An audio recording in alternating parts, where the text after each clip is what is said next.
Good morning and welcome to our special council meeting for Wednesday, November 22nd. I will call the meeting to order at 9 a.m. I would like an adoption of the special meeting agenda, please. Councillor Blatz.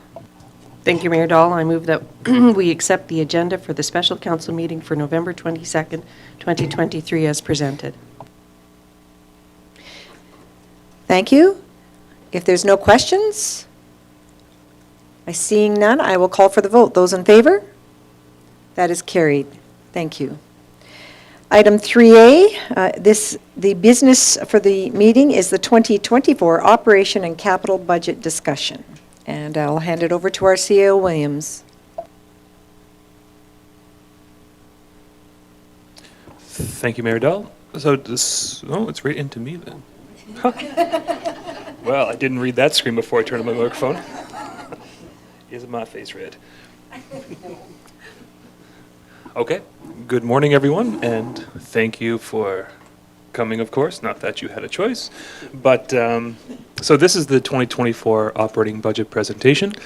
Last week, we received a fairly clear direction from Council on the 2024 capital budget, which we do appreciate. And as we all know, operating budgets are often much more complex just because of their direct implications to taxation and user fees. Some would characterize what you're about to see as not a good news budget in the traditional sense, largely given the mounting inflation pressures, some of the internal pressures that we went through last week regarding things like reserve balances, debt servicing obligations, and what have you. And of course the loss of revenue, largely attributed to the sundial closure. But I would say, always being the optimist, this budget is a refocus on our core services and our core infrastructure. And the themes, I think, of this budget, just like the capital did have a bit of themes. It really is, don't want to say reducing expenses, because certainly those are really difficult to do in such a environment, but certainly holding the line on expenses has been the core theme here. And then economic growth, that as much as we have to triage and be mindful of our spending and our revenue targets, we aren't going to be able to tax, spend, cut our way out of this. We do have to focus on growing our assessment base. I think this budget accomplishes both in balance, but of course, that is for Council to determine. So as Council confirmed last Wednesday, we are projecting a reduction in full-time staff by approximately 4.5 full-time equivalents. While not ideal to an organization that's already understaffed in comparison to our 7 or so comparative municipalities from across the province that you saw last week, there are systemic issues that must be addressed, largely with our infrastructure, and that unfortunately comes first. And we have to keep maintaining a focus on other things such as stabilizing core services, whether it be street and sidewalk maintenance, snow clearing, mowing, sports field maintenance, etc. Housing, which this time last year it wasn't on our radar in the same extent even as it is right now, but now it is perhaps one of the top 3 issues that certainly administration is dealing with and probably Council hears about most frequently. Economic development, as I mentioned, that growth mindset, and then responsible taxation. Obviously, we are very limited, all municipalities are very limited in the types of revenue they can collect, and outside of user fees, which is largely utility driven, those have to be direct cost recovery. Taxation is almost our sole source of revenue, and we have to recognize, of course, that, and that taxes do have to increase, but the responsible piece, as long as we can tie it to some metric, some rationale, I think Council is more than capable of making that responsible decision on behalf of the taxpayers.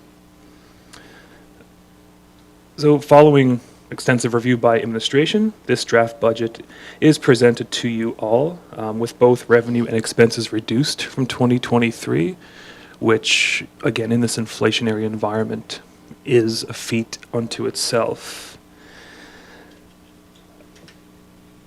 There is a net surplus built into here. I don't know, the exact number escapes me, but it certainly is not insubstantial. But that surplus does not include any of the project papers you're about to see as funded. So council does have to obviously make that decision. But as always, no final decisions expected today. We do hope to have fairly firm direction on most of the projects that you're about to see. And with December 11th being administration's hopeful date for final passage of the joint operating and capital budgets. So with that, you've heard enough from me. I shall turn it over to my right, to Director Linderman. Thank you. So today I wanted to start with a 2023 year in review. And funnily enough, we start back at CAO with Council's 2023 year in review. Hi, it's me again. Nice to see you. So this is just a 30-second overview. I think my department's also next, so unfortunately here for me for 2 more slides. So a few highlights from council's year: strat plan update, the org review completion, and by completion I mean the result, the process was completed. Of course, we're still actioning the 70 plus items, which will come to council next, I believe in perhaps December, but if not early in the new year. Engagement was a big thing this year. Administratively, we started with a few efforts, college, public art, and service clubs and what have you, but Coffee with the Council was rolled out this summer and repeated again this last Friday. Obviously, we always wish we had more engagement attendance in those sessions, but I think I heard generally positive reviews from both council and those who were able to attend. Service level reviews ongoing throughout the year, and the next one actually is the morning of December 11th prior to the regular meeting, and will continue next year as well. And the OFL board recruitments. So of course council is aware, you used to be the board, now only one of you is part of the board, and we have a solid group of individuals helping us there. Right now? Sure. Thank you, CEO Williams. For your information and update, I would like you to know that we have 2 new directors sitting with us today amongst council. We have Director of Infrastructure, Adrian Pedro. He'll be working with us today, as well as Director Lorraine O'Brien for Community Services. Thank you. Okay, so into the office of the CAO, which for the majority of 2023 included, of course, myself, legislative services, executive support for CAO and council, communications, human resources, and economic development. That's the one. So we had a busy year, successful year. So the housing needs assessment, which was a process unto itself, 3 different iterations resulted in a final report. Is now being used widely between us and interested developers. The benefits review, health benefits internally, we are finalizing that, and we're able to define savings to both staff and council while increasing our overall health benefits to employees as well. A compensation review, which was finished this fall and has a corresponding decision paper regarding council's intention to keep staff at the 50th percentile pay. This economic development strategy was funded this year, and with EDAC now getting appropriate numbers of members, you will see hopefully that taking off early in the new year, along with incentives. We most recently had the high density residential assessment incentive added to the existing council policy 1003. Communications training and the strategy that was introduced and shared with council. Brand update as well, ongoing policy creation and review. The health committee, which was started last year, got on its feet this year with a now standalone committee with Councillor Daly being most recently appointed as the town's representative. And MVB community grants, which council will we'll see the recommendation from our newly formed committee on November 27th, on Monday, in fact, about allocating the second tranche of funding for this year. So overall, pleased with the progress and with the staff who did all the work. So I hope that's all for me, Sheena.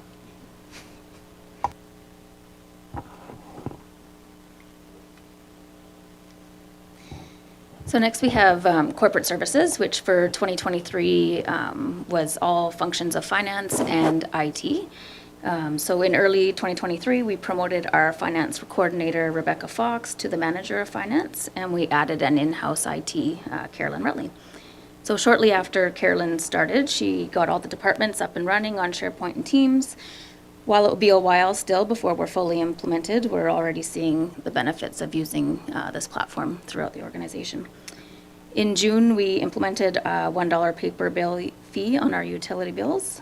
This has spurred a large increase in e-billing, which has been great. Right now, we're sitting at about 48% of our bills being emailed. Within accounts payable, we went to an electronic purchasing card where each individual cardholder can now upload and code their receipts online. Then this can all just be imported into our financial system and processed. So it saved our AP clerk approximately 7 hours a month, which is great. And then in 2022, we created our grants and procurement administrator position. So over 2023, we have continued to refine our procurement process and have sent out a record number of requests for proposals. Terry also continues to apply for and receive many grants. So far in 2023, we have applied for 23 grants, totaling just over $25 million. Still awaiting on quite a few of those for a yes or no, but a few of the highlights that we have received confirmation on are the Green Inclusive Community Grant for $2.2 million, which has funded 80% of our aquatic center renovation. The Municipal Climate Action Center has funded $50,000 towards our new electric ice resurfacer. And the Alberta Community Partnership Grant, which is $200,000, which will be used to create an area structure plan for Northeast Olds. Moving on to protective services.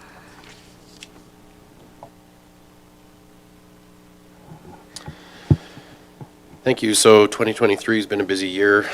Some highlight pieces the big one was the addition of our second full-time deputy fire chief, who came online in June and has made a dramatic impact on operations on a daily basis since that time, which has helped decrease or alleviate some of the pressures on our paid-on-call members. We've been experiencing the positive response with having our RCMP Community Resource Officer position filled, and the work continues daily in being a liaison with the schools and various community groups and working on crime reduction strategies within the community. One thing with the RCMP detachment, it comes off of our capital long-term debt in 2024, being a long time ago that it was constructed, about 20 years. And as such, the 20-year-old building is requiring some upgrades and maintenance, which we completed capital pieces of this year, which was the HVAC, but there's continuing to be the need showing for continual renovation and upgrade there. As mentioned with the fire services, our increasing call volumes continue to be a concern, obviously with the stresses on manpower. To date, the department has responded to over 400 emergency incidents. And so again, being primarily staffed with paid-on-call members, we're trying to find ways to minimize the impact on their lives and families and work.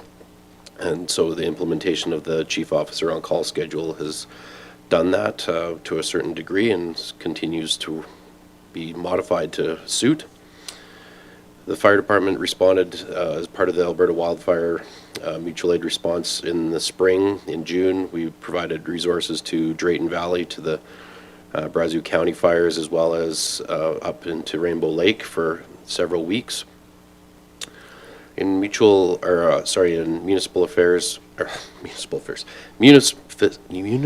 enforcement, the CAO has passed on his elegance with words this morning to me.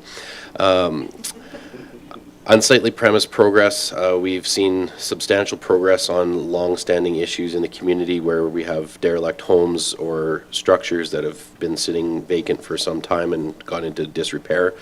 And so we've seen, again, substantial progress with the demolition of those properties, complying with bylaws so that we're not sitting on places that attract attention, usually through crime or other things.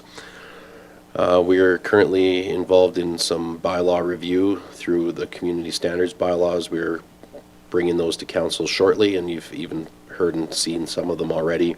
And the fact that we're looking at traffic review and animal control, and again, a few things that we're trying to break down to make them smaller documents, easier to navigate for elected officials and or the public. So stay tuned for that. And the ever-growing issue with animal control pressures being the fact that the system in Alberta is under immense strain, that there's no shelter space for unwanted animals, and that includes olds. And so when we're seeing poor decisions made by pet owners that they feel that they can't handle their animals any longer, they're now illegally dumping them. And so we are struggling to keep pace with that because we don't have resources to deal with it. So those are the highlights for us. Next, we'll move on to infrastructure. Thank you, and good morning, Council. So as Council would recognize, the water loss in I&I is by far our biggest initiative. And this year we did make some good progress on that, one being the vault meter at Silverlinks. This was pretty important as it did provide us with some data that there was a substantial leak coming from that site. And since then, we have worked with that landowner to repair some of the leaks on site. And there is still suspicion that there could be a few more, but that's something that our team is working with the owner there on.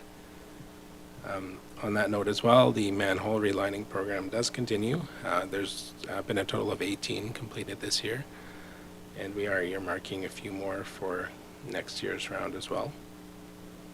The smart covers, those locations have been largely remained the same in 2023, and I think they've been effective in determining that, yes, we do have an issue essentially in all areas of town. So the intent would be to, of course, as council is aware, purchase additional covers, continue that program next year, and to localize it in different quadrants of town just to expand our data coverage and hopefully narrow in where our I&I issues are coming from. And as discussed at the last council meeting, the vapor testing report was completed in October there. Well, completed in September, received in October. And that, of course, outlined 36 locations that we identified issues. There's quite a range in those issues. Some are relatively small, whether that be a sewer cleanout cap that needs to be repaired or replaced, or a full manhole that needs to either have their lid replaced or barrels placed to raise it and deal with the grading issues there. So we have been making some progress on that this year. In total, we have 8 locations to date that we've repaired, and the intent would be to continue that into 2024 and get those completed ideally by the end of the year. The 52nd Street was our large MIP project. The first 2 blocks are completed, underground and surface works.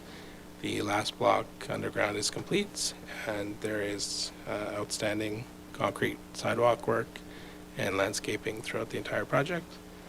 So we'll run into some issues there, but at this point, given the weather delays and some delays on the contractor's part, we're comfortable with where they are at for 2023.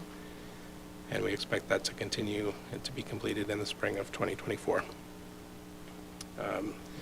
Another substantial item would be the sanitary modeling study. So this is critical in actually identifying some gaps in capacity in our current sanitary sewer system. So as the town grows, as we develop ASPs, developers come in and add to our system, we need to have a good understanding of what that capacity is and if we do have the ability to add on to that.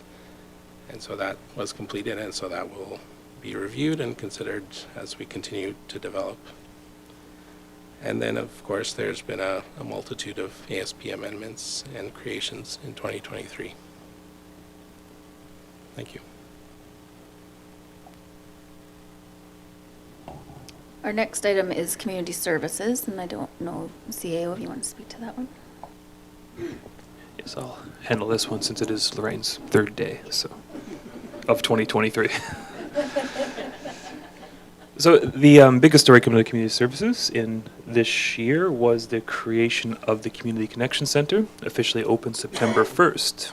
If council recalls that with the recent restricting, I'll call it, of FCSS funds by the province under our renewed agreement this year, we were faced with more funds to distribute than we actually had in applications. So the idea was to then offer subsidized space to various community groups in lieu of those grant contributions. So it was kind of a workaround, as our FCS function, as you know, is built around allocating grants, whereas many others offer those internal programming and services, which we have very minimal of. But so far, we've received strong feedback, positive feedback from that move, and we hope that we can demonstrate even more value and long-term perspective and planning from that function in 2024. Everyone's favorite, pickleball courts. This was a little bit delayed this year, as the outdoor rink project did have supply chain issues and some contractor issues, but now we officially have 5 pickleball courts, I believe, 6 perhaps, there, and they seem to be fairly well used and well received. And the outdoor rink ice will start hopefully sometime in February when winter starts, but we'll see. Playgrounds at Gene Statham Park was finished in 2023, started in 2022. We had significant water issues there that we did have to address, and that did delay that into later summer. But Rotary Athletic Park's playground went fairly well.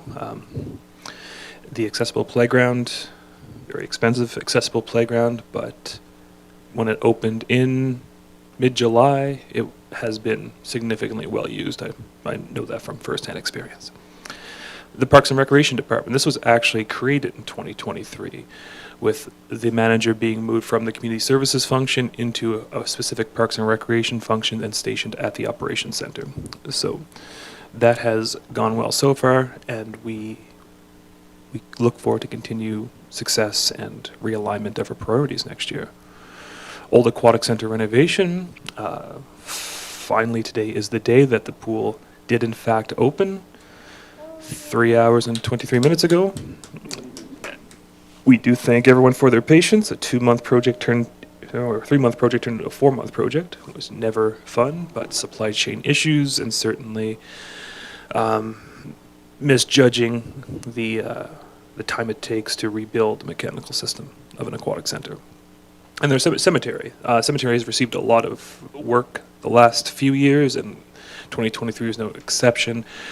2 new columbariums were delivered very recently, and as council saw, there's already plans in the works to improve things like accessibility and various amenities there, which we have to triage a bit for 2024, but certainly is on our radar to make that space as welcoming, accessible as it deserves to be. And that about sums up community services. Perfect. So next we'll do a quick 2024 budget survey recap. So overall effectiveness, residents rated the overall effectiveness of services as average, and that was across the board. There were 2 areas of notable improvement, which was operations and solid waste. We asked some service-specific questions within the survey this year, and so under bylaw enforcement, 37% wanted more enforcement, 47% were keep as is, and 16% less enforcement. With snow clearing, 57% said the town should invest more in snow clearing. Solid waste, 55% were satisfied with our waste management as a whole. recycling, with the closure of the recycling center, 67%, while not happy, people were not willing to pay more for a recycling center.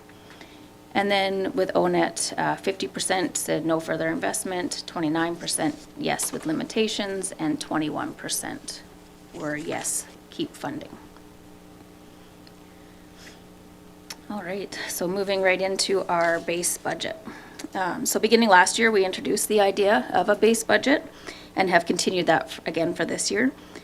Just as a reminder, a base budget is just taking everything that you currently do, maintaining the same level of service, and applying next year's cost to it. So because everything is pretty much the same, I am going to run through the base budget fairly quickly. It's going to be a whole lot of numbers in a rapid fashion. And then we will present council with any service level changes being proposed as project papers. And then as CAO mentioned in his opening remarks, by the end of that, I would like a little bit of direction as to what council would like included and be presented in the main budget for final approval in December. So we'll start today, before we get into the numbers, all the numbers, with the pressures that we are facing. And again, CAO touched on a lot of them in his opening remarks. So much like everyone else, we're experiencing cost increases in pretty much everything that we do. Inflation is currently sitting at 3.7% for September. Over the last 2 years, from 2021 to today, we have seen total inflation of just over 10%. Energy alone has increased 17%, goods and supplies 12%, and fuel 12%. Carbon tax is increasing again in 2024. The increase on natural gas alone is going to cost us an additional $22,000. This is just the increase, not the total carbon tax. Then there, of course, is the trickle-down effect of carbon tax, as every other service provider then passes those costs down to us as well. Again, we talked in great length at the capital budget presentation last week on our significant water loss and inflow and infiltration problem. As of today, I am projecting a total loss in 2023 in both water and wastewater of approximately $2.3 million. And then finally, we have our balancing assessment increases with tax revenue loss. So we'll go into this in greater detail further on in the presentation, but our preliminary assessments are showing that residential assessments have increased 15%. While at the same time, we have the loss of Sundial, which attributes to approximately $460,000 in tax revenue loss. So that makes setting tax rates tricky, but we'll get into that further on. So the base operating budget being presented today has revenues of $32,977,333. This is a decrease of $480,628. Expenses at $32,853,413, which is also a decrease of $604,549. This leaves us with an operating surplus today of $123,920. But again, this is the base and does not include any of the projects or initiatives that will be presented later on. So these next few slides look at the tax-supported portion of our budget and do not include utilities. We'll go over them separately. So looking first at revenue as a whole, the far right-hand side shows the variance from 2023 to 2024. Overall, tax-supported revenues are down $303,499. Running through the list, we can see that property taxes is down $509,000. Again, this does not include any of the assessment increases that I talked about. It does, however, include the Sundial reduction. Franchise fees are increasing by $157,000. So as you know, we've increased our Fortis franchise fee from 15% to 17%. Sales and user fees are decreasing by $15,910. Investment income is up $100,000. Licenses and permits decreasing 20, penalties and fines up 65, conditional grants is also up 82,000. Our requisitions from both education and seniors housing have increased, a total of 454,345. And then our transfers from reserves are down 707,121. And that brings us to the total of 303,499. So looking a little closer at a few of the items within revenue, we have our sales and user fees. As you'll see, it is a $15,000, $910 decrease, but most of that is from it's all the reduction of new to you, so $155,000. If you look at all the other areas, we have increased our sales and user fees, but by removing new to you, that brings it down. Under conditional grants, we have increased by $82,000, and this is the increase in FCSS funding of $10,000, and then Mountain View County's contribution increases by CPI annually.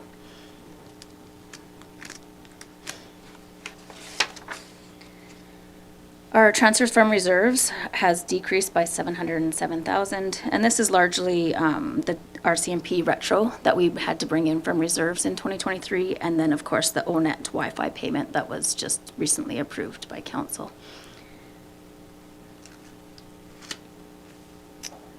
Moving on to expenses, our total tax-supported expenses are down $427,420. Again, running through the main function areas, we can see that salaries and wages have decreased by $292,000. Training, advertising, and memberships are all up slightly. Contracted services has decreased by $370,000.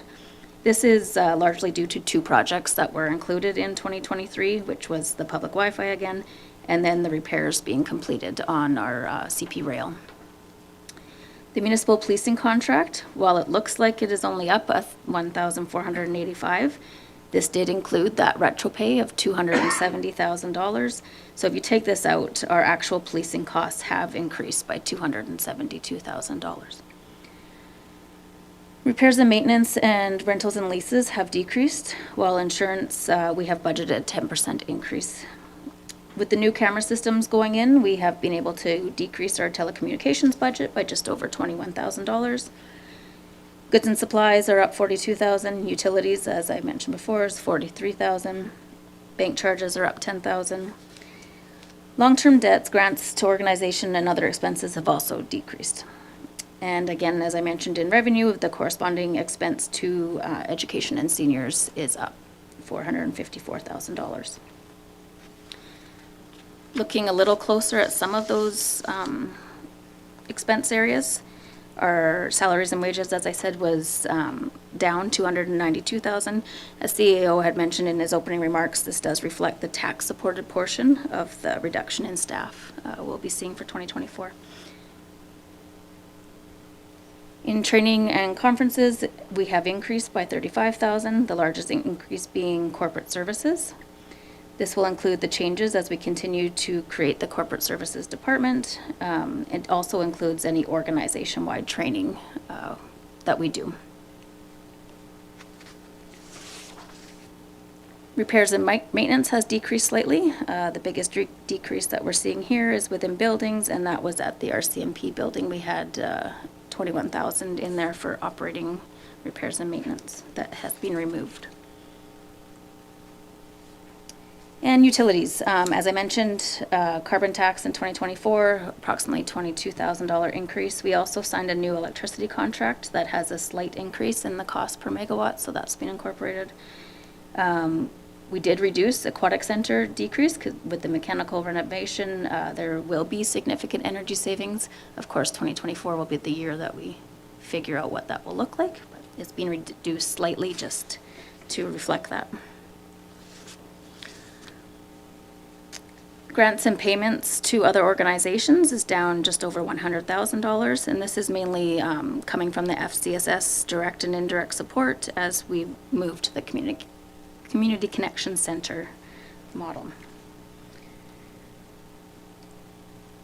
In debt servicing, as Director Andrew noted, the RCMP building debenture is fully paid in 2023, so we'll see a savings of $123,000 on our debt repayments in 2024.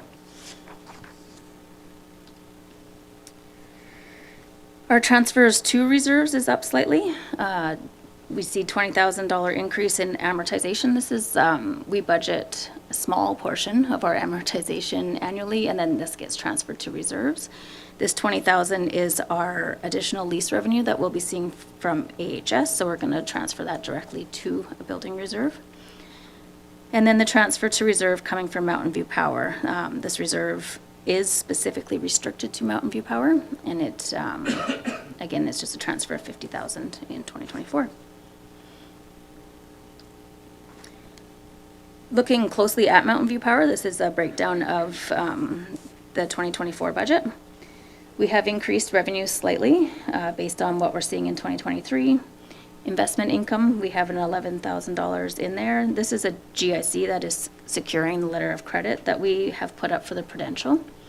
So instead of giving cash, we've put up a letter of credit, but then we've also done the corresponding investment, so the two balance each other out with the charges. Moving on to expenses, we have advertising and public relations of $26,000. This includes sponsorship items such as Oktoberfest. We then have some grants to organizations of $110,000, and of course the transfer to reserves. There is also a transfer to other function, which goes to support special events within the community. I'll stop there, maybe if there's any questions on any of the tax-supported stuff, or do you want me to continue on to utilities? See, we have Okay. a question? Yep, Councillor Cummings, do you want me to just moderate? Sorry about that feedback there. Inflation, if I can just talk about inflation for a quick sec there. So the inflation rate that you're using is the one generated by the province, saying this is the provincial inflation rate. From what I understand, that inflation rate is geared almost specifically and separately for households. The basket of things it looks at are those that you would see in a household, not in a municipality. The question I have is does, through our engagement with Alberta municipalities or RMA, is there or has there been an inflation calculation more geared for a basket of things relative to us as a municipality, so that we can look at that basket of inflation and say, well, sure, we don't include bread and whatnot in our basket, but we include the fee for renting a grater user or something like that, and use it as a specific number for a municipality, because I see that a lot of the things that we're doing as a municipality are certainly seeing a much greater level of inflation than household items. And it would give us a better idea or indication as to how we budget in the future. I have not seen one, and I did go on Alberta Muni's, or Municipal Affairs, website to get a lot of this too. So no, as far as I know, they do not create one that's specific to municipalities. Again, I did pull out some of the specific areas that kind of affect us a little more than others, but, so yeah, so that bread wasn't included, but I get what you're saying. Councillor Ryan? Thank you, Director Lindeman. I have a question on salaries, wages, and benefits on page 8. Just down in the bottom, we have library, and I'm just wondering, is that due to our staff that maybe does some maintenance at the library? Because I know that they have their own budgets. So. Yes, correct. So we maintain the building, so we budget a portion of our facilities maintenance goes there.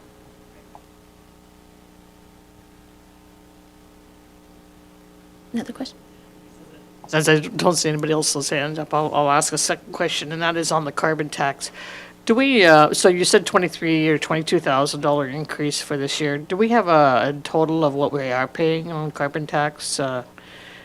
Just to give people a general idea of how much money it's costing, the carbon tax. It's funny, I thought of that last night as I was, but no, I don't. I can put that together, for sure. December, when I bring this back, I can present that. Awesome, that'd be great. Thank you. Councillor Wilson?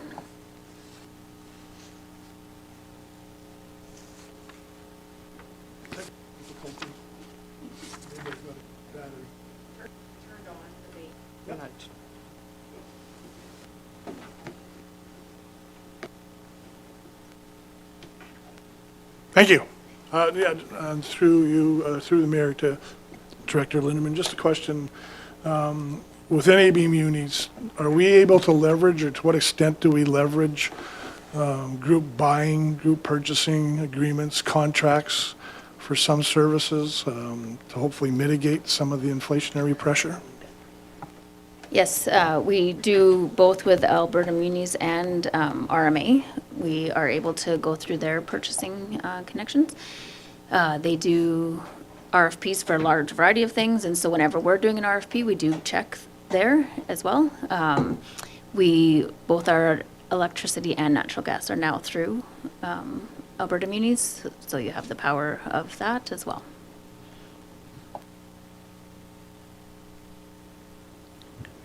Thank you. You noted that in the bills that we're receiving that are being emailed or e-transferred, that we're at 40% today. Can you tell council or share with council, has that been a steady increase or a jump in increase from the past?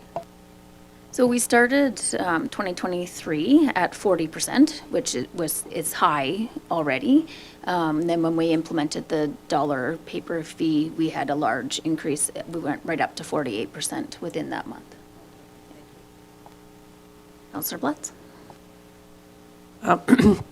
Thank you, and Mayor Dahl, through you to Director Linderman. So a little further then along that note, will we do further communication then with our residents, maybe another blurb that, do you realize that you could have your utility bill emailed to you rather than pay a $1 surcharge? Just maybe as a reminder. Some people may not focus, or maybe it isn't a big deal for them, but perhaps we might be able to do another gentle reminder that they could eliminate that cost. Definitely. Thank you. Councillor Ryan? Thank you, Director Lindeman. I just have a question on the requisitions. So that money, that's the 454, that includes school, Mountain View Seniors Housing, includes Parkland Regional Library. So do we know how much of the education tax that we don't collect that the town pays? So, for example, from like, there's tax exempt things like the churches or the schools or whatever. Do we pay that education tax at all for those properties? No, so the town doesn't pay it. What happens is,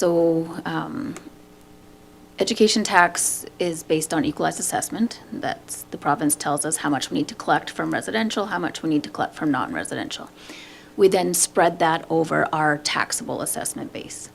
So only the taxable assessment. So anything that's exempt is not included in how we spread it out.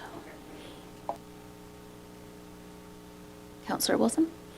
Thank you. And so if we are into the tax requisitions, or you can school me and tell me to wait patiently until we get there, but just along that same train of thought with the education tax, it's gone up, I think, about $400,000. We do know that the province had frozen it for a couple of years and obviously has removed the freeze.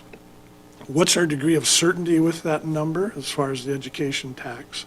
And is it likely possible to change? So when they said froze, they froze the tax rates that they used. They didn't freeze what our assessment obviously was. So the numbers today are based on that tax rate of last year, because they haven't released yet their new tax rates. But our equalized assessment has increased a fair amount. So that's what's driving our current increase. But again, I won't know with any certainty until March if that is correct.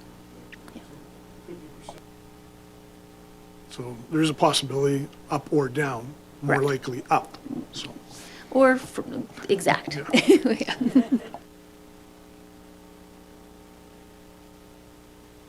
All right, we'll move on to utilities. So again, revenue in utilities is down 177,129. Again, I just want a reminder, utilities are fully funded through utility rates. They are not subsidized at all by tax. So we've Increased consumption in the base rate, slightly upwards. There is no suggested rate increase for either of those. It is purely based on consumption and number of customers. Our transfer from reserves has decreased by 283,000. Looking at expenses, the total expenses are down 177,000. Going down the list, again, salaries and wages, this is the utilities portion of that decrease at 178,000. Contracted services has increased by 129,000. This is our contracted solid waste pickup. Again, I'll go through that when I present the rates, but there's an increase there. Repairs and maintenance has decreased by 192,000.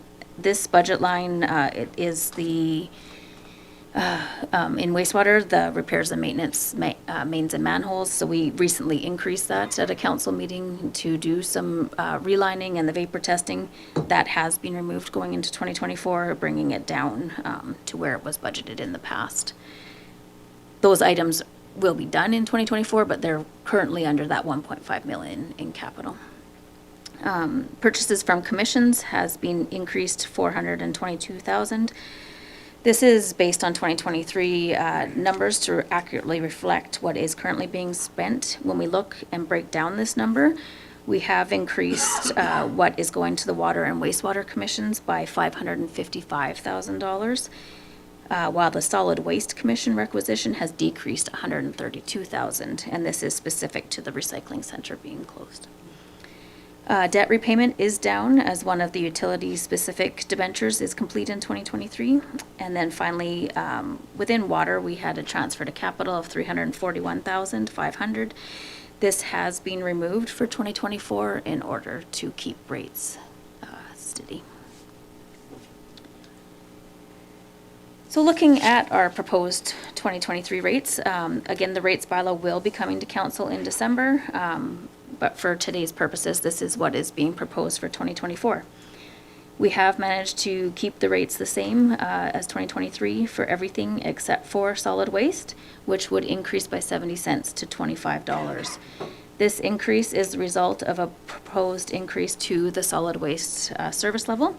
As we heard in the budget survey, residents are not happy with our current 3-week cycle. And so after reviewing quotes from contractors, what we would propose is a bi-weekly pickup of garbage and recycling, and then compost would be done weekly during the spring and summer months, continuing on with the suspension in the winter months. With this increase in residential pickups, we would maintain the closure of the recycling center and eliminate the community-wide grass bins. With the reduced costs from the commission and the elimination of the community grass bins, again, we were able to minimize this cost increase to 70 cents a month while increasing the service substantially. Are there any questions on utilities? Councillor Cummings. Thank you. So I'm going to raise a concern here. We've seen over the last several decades increasing water losses, increasing sewage problems, money being diverted from capital to repair these systems.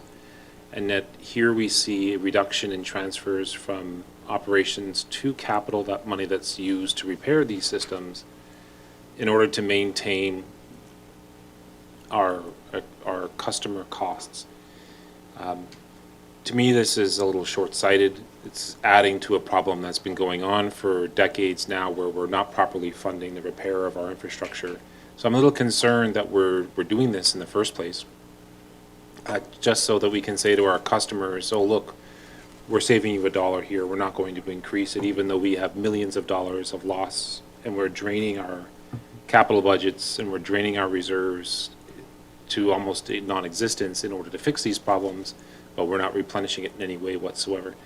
I'm a little concerned what kind of message we're sending to our citizens while we're saying, yep, we've got this huge problem, but we're not going to ask you, who funds our utility program entirely, to actually fix the problem. So I'm just flabbergasted, actually, that we're doing that. I'll let CAO answer that. Thank you for the passionate comments, Councillor Cummings. So first, the province of Alberta, via the MGA, makes all municipalities essentially have utility rates that cost recovery, only for operation's sake. So ours includes a large portion of capital as well, including many utilities' salaries. So that's why our rates are several percentage points higher than other municipalities. Now, when we're talking about capital renewal, I would have a counterpoint to you. I would say that utility rates are not the appropriate vehicle to collect those expenses from what you call long-term neglect. Given that our capital program is funded through the capital budget, that includes deep servicing replacements of water, sanitary storm lines, sub-base construction, and asphalt, largely.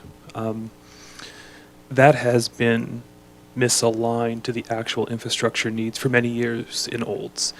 And going back to our capital discussion last week, that's why we're refocusing the largest chunk of that budget towards water loss and I&I. So the idea that we can not necessarily catch up, but fund that retroactive repair or effort through utility rates, it's not something I would recommend. Council obviously is free to do what it wishes, but as long as we can, in my mind, say to ratepayers, we have infrastructure transfers for what we think the average depreciation is of our underground infrastructure. That, I think, is the more appropriate means to raise funds, non-operational funds, from utility rates. I do believe that that deficit that we have in our infrastructure should be funded via tax rates with corresponding conditional grant programs and, if we get lucky, one-off grant programs. But council's free to disagree, of course, but that's why it's being proposed in this manner.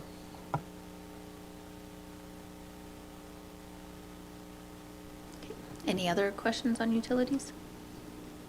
Okay. Oh, Councillor Ryan? Thank you, Director Lindeman, and I want to thank CEO for explaining that, because that makes it a little bit clearer in my mind as to why the rates would be the same, and they are substantially higher than some others, because we do full cause recovery as opposed to subsidizing those rates. I just had a question, though. You just mentioned earlier about the cost of water and wastewater loss was 2.3 million, I believe it was. Where does that factor into any of the budgeting that we have seen so far? If you could tell me how that gets covered? So we already budget for a loss because we know it's been a problem for quite some time. This year has been substantially more than normal, and so we typically would then use our utility stabilization reserve to help cover that. Unfortunately, I shouldn't say just this year, last year was higher than normal, so we did have to use that reserve to fund last year's deficit. This year, once final numbers are in, we will be coming to council to transfer from our general operating reserve in order to cover that. But that is why I've increased then by 555,000 our payments to the commissions this year, in order to accurately reflect what we're currently experiencing as loss. Okay, and I know that we've basically after last year's or last week's capital, a lot of items that we hope will address problems. Have any? Is it working? Oh. Better? Okay. Do we have any accurate proposing for future, like how much we're going to be able to reduce that cost? Because it's 2.3 million now. We're spending 1.5 million in capital towards making repairs. How much of a reduction is that going to be?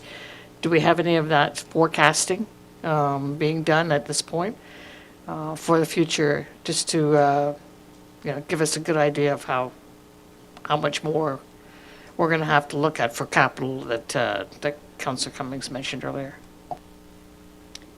I'll defer that either to Director Pedro or CAO. Certainly a difficult question. At this point, given the data that we do have, it's difficult to forecast. I don't think we have sufficient data for our proposed plan next year to accurately reflect what those savings may be. It's really dependent on what remediation that we do. And for example, if there is infiltration anywhere, that infiltration tends to get pushed downstream or to adjacent areas. So it's really hard to quantify what that savings might be without looking at the actual data at the end of the month. Inflow, again, that's quite difficult depending on what the catchment area for that particular inflow location would be. So unfortunately, at this point, I don't think we can conclusively say what that is. Okay, thank you very much. I can add on to that the very non-engineering take.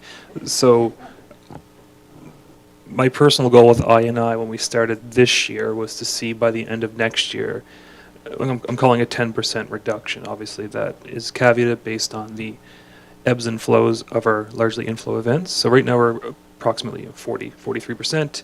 We get to 30 to 33% based on the vapor testing study actioning, what we've seen already with the Silver Links project, manhole relining.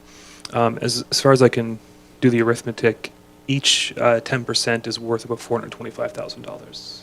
It's just an I&I. And then obviously we have our water loss efforts going as well. That is also valuable, just not as valuable. So our hope, but as Director Pedro clarified, it's very difficult to quantify, but it's easy for me because I just say things and hope it happens. 10% is the goal, which would be worth the $425,000. Councillor Platts? Thank you, Director Linderman, and through you to probably CEO Williams or Director Pedro. But as we work more diligently on our asset management and start to realize what infrastructure is actually failing, and then we will be able to recognize more key areas as time goes on, which should mitigate a lot of these issues we're seeing, correct? Partially correct, for sure. We don't have a holistic understanding of every pipe in the ground, and that's where the infiltration side gets tricky. But Director Pedro has already started trying to build internal processes of, cammering our lines, which we do, but then taking time to look at the film that was projected as we do save everything we have. We do have those 3 areas of town where we know the sewer pipes are essentially non-existent at this point. And those, of course, will be tied to future capital funding. But asset management, to use that holistic term that we tend to strive for but can't quite reach, yes, that having a better understanding of our infrastructure, specifically our sanitary infrastructure, manholes included, that will help us at least understand where our money is going.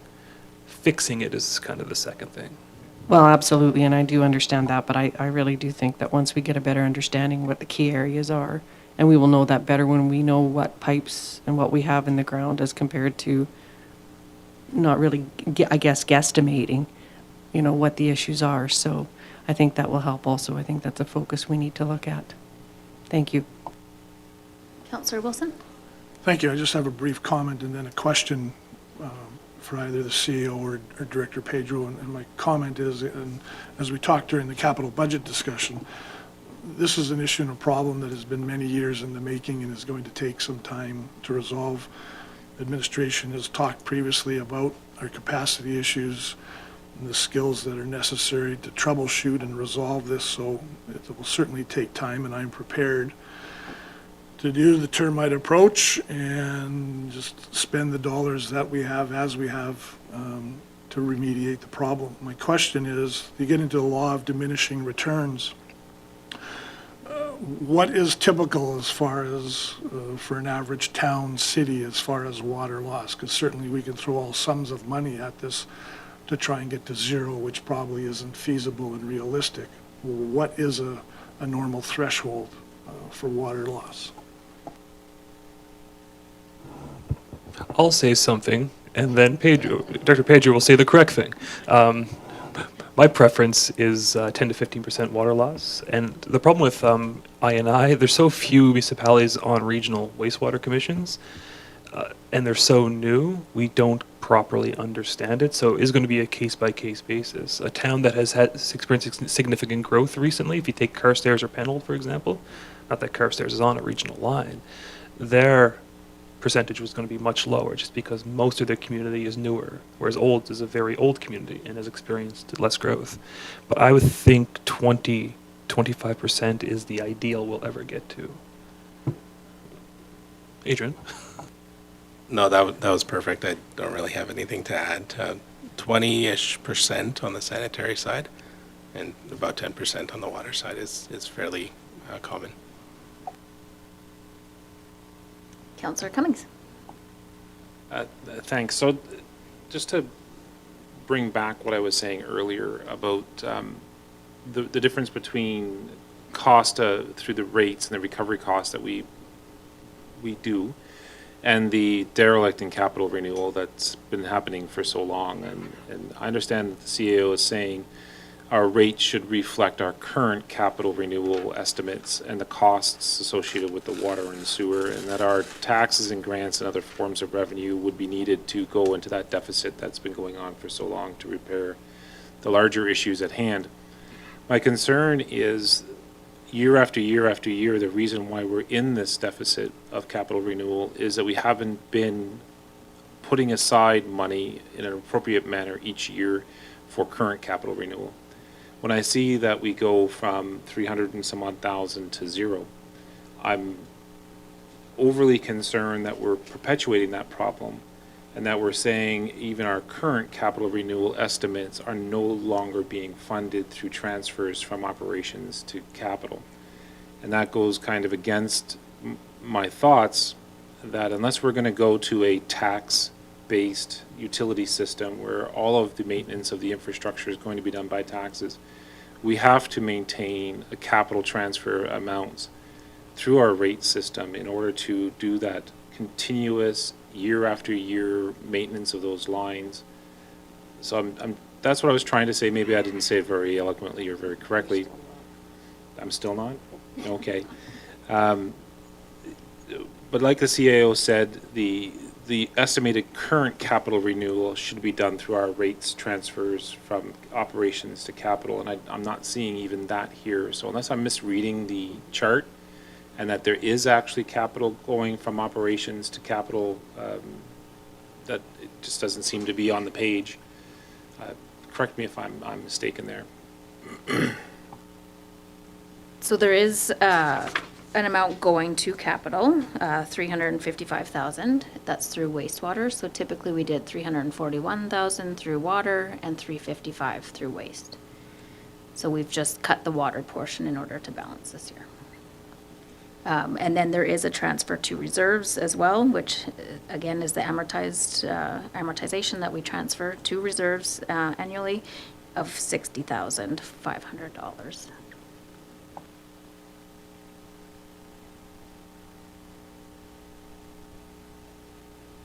Any other questions on utilities?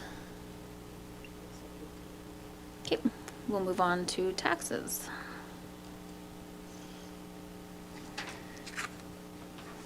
So as we know, the province and Mountain View Seniors Housing require the town to collect taxes from our residents on their behalf. The province does not set their tax rate, as I mentioned before, until March. So these preliminary numbers just show an expected increase of $420,000 from education. Again, this is all driven through assessment, not the tax rate. And Mountain View Seniors Housing requisition has also increased by $34,000. If we look at our assessment, again, it is really early for assessment values. Our assessor continues to work on assessment up until February when he needs to submit it to the province. So it's still very preliminary numbers. But at this time, we are showing an increase, significant increase to residential assessment. nearly up 15%. 14.34% of this is attributed to inflation, while 0.47% is growth. Commercial is up slightly at 3.64%. Again, the main cause inflation. And then I've added industrial and machinery and equipment just to show you what the impact Sundial has on our assessment numbers. Total assessment increase, even with all of that, is at 8.15%. CAO. Thank you, Director Linden. I just wanted to just point out somewhat of the obvious. Even though Sundial was such a substantial makeup of our industrial and M&E assessment base, 27 and 68 respectively, the overall loss was still just 2.6% from growth. So that highlights the majority share of our tax base being residential, which in this sense is positive that we can still withstand such a hit to an industrial base. But it goes back to my previous comments about the need to focus on economic growth. Unfortunately, residential assessment alone is not sufficient to financially operate a municipality in the sense that we operate a municipality with very high service levels and amenities. Economic growth has to focus on commercial and industrial assessment growth primarily, obviously housing in times like these, most definitely. But the split that always comes up, we're around 70-30 residential to non-residential. The healthiest of urban municipalities have that split, or their tax regime obviously weighted towards that non-residential base. So this, I think this is also proof that the focus on growth needs to be renewed. Thank you. Councillor Ryan? Thank you, Director Lindeman. And just for, if our CEO could just mention to people who are listening in what the split is right now for ton of volts? It's roughly 70% residential right now. It's 74.26 on taxable assessment. Councillor Wilson? Thank you, Director Lindeman. So just a quick question for the CEO, just to reaffirm your comment around ECDEV and the focus. So while we all agree and acknowledge that affordable housing and attainable housing is key, so if and when and once we start getting those higher density units built, that won't be the panacea to our tax issues then. You're still saying we need business, we need industrial, commercial. Absolutely.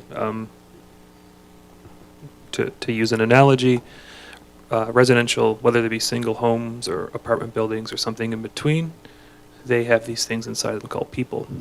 And people have children, and children, families want things like their garbage picked up, like their snow cleared, like their pools and their sportsplexes. Businesses don't want any of that. They're very low maintenance in return. So housing, even though it's a must, we have to get more housing because obviously housing supports businesses, workers, and customers. I think that is certainly the number one emergent need. Without growth in your commercial and industrial sector, it won't work. Yeah.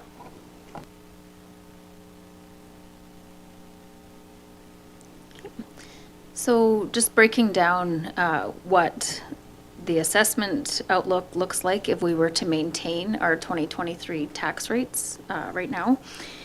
The residential, so average home assessment value has increased from $340,000 to $390,000. With this increase, the average homeowner would see an increase to the municipal portion of their taxes of $299, and then a decrease in both education and seniors requisitions. So although those requisitions have increased, the amount of equalized assessment is less than what we have in residential assessment, so you can spread it across further. That's why you're seeing a decrease there. The average non-residential property value has increased from $967,000 to $992,000. So this increase for the average non-residential property owner would be the municipal portion of $210, and then an increase to the education requisition of $585, and a decrease in the seniors of $8. For a total increase of $787. So the same theory applies here. The school tax, it's separated between residential and non-residential. Equalized assessment is higher than what we have for assessment base in non-residential, as to why they're seeing a significant increase. Any questions on that?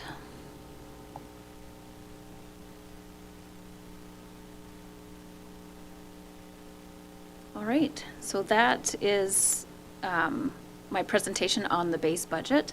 I would maybe suggest a quick break before we get into the project papers. Agree, and we could take a 10-minute break, please. Recess for 10 minutes.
Councillor Daly. Thank you, Director Lindeman. I think my question's been answered in the answers from the CAO, but just to clarify, this 163,382 does not include the COLA increases as of yet either. This is just the grid increases within the salaries, eh? Correct. COLA is the subsequent project sheet. Yeah. Councillor Cummings and then Ryan. Thank you. So the 50 percentile that we strive for, I just need some clarification there. Is there an actual policy that council previously has enacted saying that we will, to the best of our ability, maintain a 50% with our comparator communities? Is it structured in some way, or are we just unwritten ruling this as this is the way we'd like to operate? That clarification, I think, is truly important, because if it is in policy and it is formulated, then I don't see why we're having a debate, unless you want to re-debate the policy. I don't know why this is a decision paper. If it is simply a way we'd like to do things, then sure, let's keep it here. But the conversation I've been having over the past few years is that this is policy. And if I could get some clarification on that, I'd appreciate it. No, my understanding, it is longstanding practice. It's not legislated through any council policy. So, and to the, I guess, the rationale of having a target, it helps council through me to communicate to staff of, you know, how their wages, their salaries, what have you, are measured as, you know, equitable or fair. So it's a common practice, of course, but it would be easier if it was put into policy, and that process occurs every 2 years in best practice, but for now it is just practice. Councillor Ryan. Thank you, Director Lindeman. I just had a question with regards to, separating this so that you do half of it in 2024 and the other half in 2025. It had been done in the past, and so like if a person was eligible for this increase to move their salary up, and it was, say, in 10% increase, they'd get 5% of it now and 5% of it the following year. Is there any idea that of going that route at all, or trying to soften the blow, so to speak? So, correct, we have done that in the past. When you do that, though, you never do hit that 50th percentile then. So if that is council's goal to be at 50th, you won't be there. Councillor Blatz? Thank you, Director Linderman, and just a comment that I was going to make similar to what you're making. In the past, we have done that, and we never ever did catch up. And I mean, I've seen previous councils, two of when I was first elected, and two of the individuals sitting here can probably attest to having to catch up a significant amount of investment into the employees to bring them up to the 50th percentile. And I think that would be a bigger cost to us than to just do it as we do the market evaluation. And as Councillor Cummings has said, if we put it into a policy, then we can move ahead with that at that time, and just information for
To 5, with the numbers coming out yesterday, it might be closer to high 3s. What administration has proposed here is 2%. the trend that we're seeing, because every municipality is trying to figure out what everyone else is doing right now.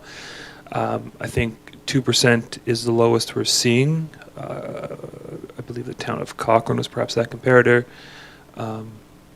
Others are as high as 4% at the moment, is the highest I've seen, and then a few coming in at 2.5 to 3% as well. So obviously there's the table's there on the implications to taxes and to a lesser extent utilities.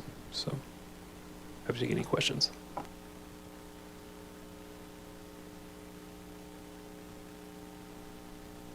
Councillor Blatz? Thank you, Director Linderman, and I did ask for this comparator to see the difference between 2 to 4% and to see what other communities are doing. And I mean, we can't always compare ourselves to every other community that comes out, but I would like to see us lean towards the 2.5 to 3% just to retain our employees and ensure that they're aware we appreciate the hard work they've done in the past and will continue to do in the next year.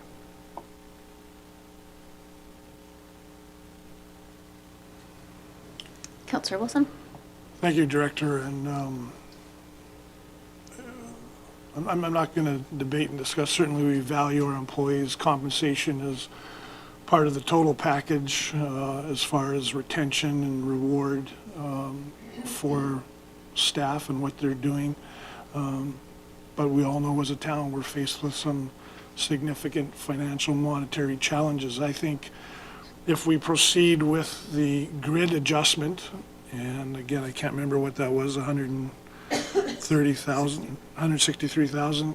If we proceed with that, I think that in and of itself demonstrates to our staff a commitment to the 50th percentile, because as was mentioned in the past, this previous councils have looked at any variety in ways to either phase that, stagger it, or not award anything. So to me, if we are committing to the 50th percentile at this point in time, that is significant in my mind. I'm fine with 2% as a COLA. It is moderating, it is tempering, as we all know, and yeah, I'm fine with 2%. But I certainly don't diminish the contribution of the staff, and it's part of the total compensation package. Mayor Dahl? Thank you. I do concur with Councillor Wilson to the extent that last year in 2023, there was a 4% increase. We have a new CAO that came on board and worked very hard to try and compensate the 50 percentile, working with council as a whole. And who's to say that next year we couldn't make the difference? But today, I concur with what Councillor Wilson said, where we stand. Councillor Wilson? Thank you, Director. Again, just the brief supplemental comment as far as the total compensation. I agree, going forward, we need to look at the grid structure and the number of steps perhaps in improving and changing that. And I think it'll be incumbent on this council and administration to get creative around a compensation package. I know we are a municipal government, but you look at the private world, compensation based on performance or pay for performance is not unusual in the private sector. Can we adopt something like that in the municipal world with some degree of certainty? I don't know, but we certainly do need to look at some solution outside of the box going forward for those people that are capped out at the top of their salary grids.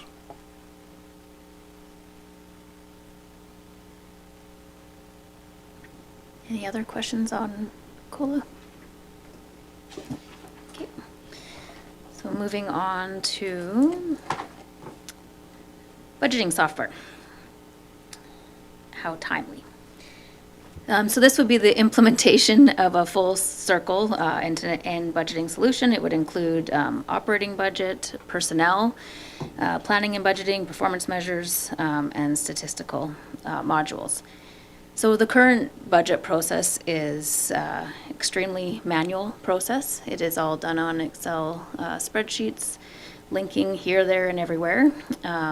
It leaves many opportunities for error, and requires a lot of hours of data entry and just review. And then, of course, just in reporting back to council, quarterly reports and such, again, is a very manual process, pulling information from our current software and then manipulating it in Excel in order to present to council. So the total cost for this software first year would be $18,000, and then in 2025 going forward it'd be $15,000, and then increasing annually, of course, as we go. Any questions on that one? Councillor Walsh and then Cummings. Does that price include the training of the new software? It does. That is the full cost of $18,375. And Councillor Cummings? Asked and answered. Oh.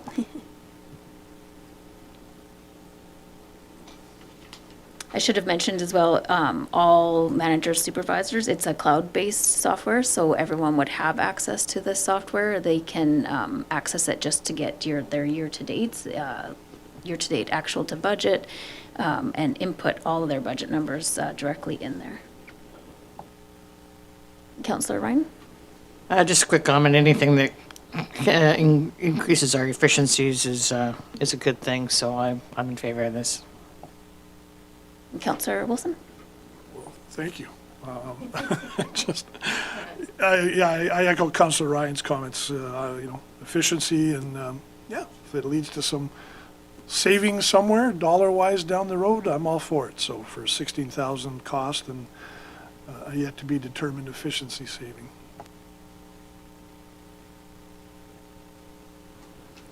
All right, we'll move on to the next item, which is our municipal intern. So we're going to try this again. This time we are going to apply under the administrator stream as opposed to the finance stream. There are a lot more applications that come in through the administrator stream. So in hopes that we will be able to hire someone this time. As we know, last year under the finance, we only received 8 resumes, and unfortunately none of them were a fit for Olds. They would still fall under corporate services, even within the administrator stream, and same idea, asset management being the main focus of this person. And then, of course, they do sit with each department, learn the daily processes of each department, go a lot of bylaw review, policy review, that kind of thing.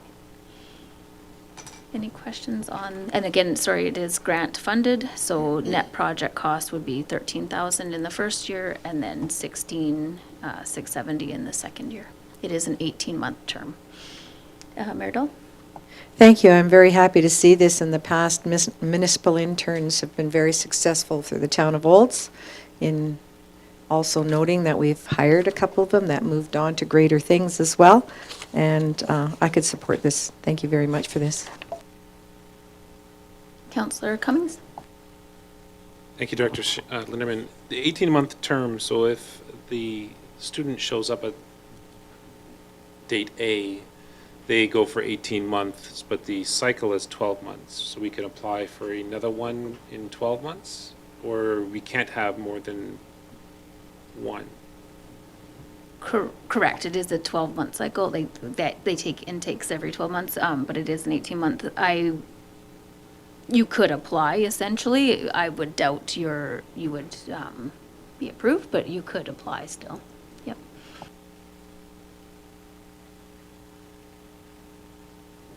All right. Next, we have our community peace officer, so I'll pass this to Director Andrew.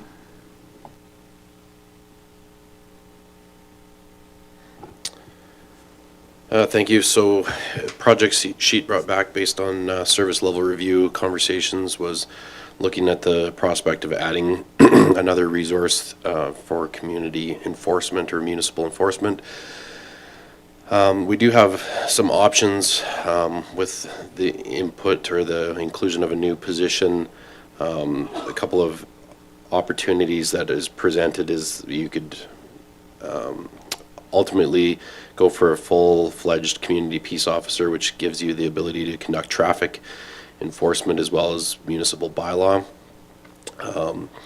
Again, there are provisions that we've put in place that if the right candidate was not found with that credential, then we could always look at hiring, making sure we get the right person and then train them up to that level. But hiring somebody in the bylaw position initially gives them an opportunity to start working as a bylaw enforcement officer right out of the chute, and then over a period of time could be trained up to that CPO level, which also creates an opportunity for, you know, career progression and attrition and things like that. The need out of this position is that we are seeing increased numbers of citizen complaints and concerns that are requiring intervention. And the one piece that comes to plague us continuously is that, you know, again, the concern with citizens about property and persons and traffic enforcement within the community. Everybody comes back saying that they want more enforcement, they want more patrol, they want more visibility. And with the workload that is on our current officers, it's getting impossible to meet those expectations and to provide that. And so if there's any opportunity for us to be proactive in any way, shape, or form with doing those regular visual patrols as citizens are requesting, we simply need more resources to attain that. With this, it comes with the potential, of course, with the increased fine revenue, as we become more proactive and try to shift from a reactive stance, which is what we would be currently operating under, then that gives us that ability where you can have focused, dedicated time on things such as traffic enforcement or going looking for problems that need to be rectified.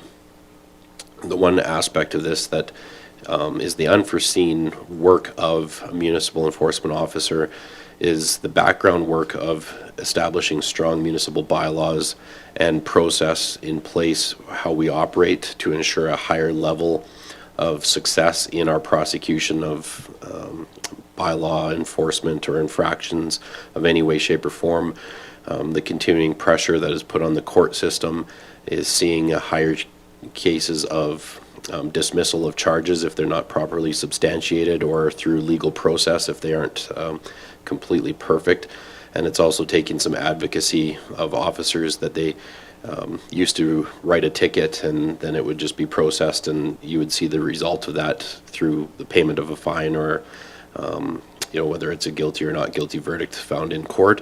But now it's taking officers the time that they are actually having to follow through these charges right through to the court system to ensure that they are prosecuted and that there is follow-up, because the potential of having that loophole created obviously is that if our municipal bylaws are not sound, then of course we're wasting court time and everybody's time and we don't see any compliance. And so that's been an immense amount of work for our senior peace officer in the last year, is making sure that our processes and our bylaws are well written, not contradictory, and are highly prosecutable if they are actually charged. So that is the one piece that takes constant attention, and so it's one of the things that does limit our ability is when you need to stay current with those legal type situations, we need that technical expert doing that work on a regular basis, which takes away from daily patrol, if you will.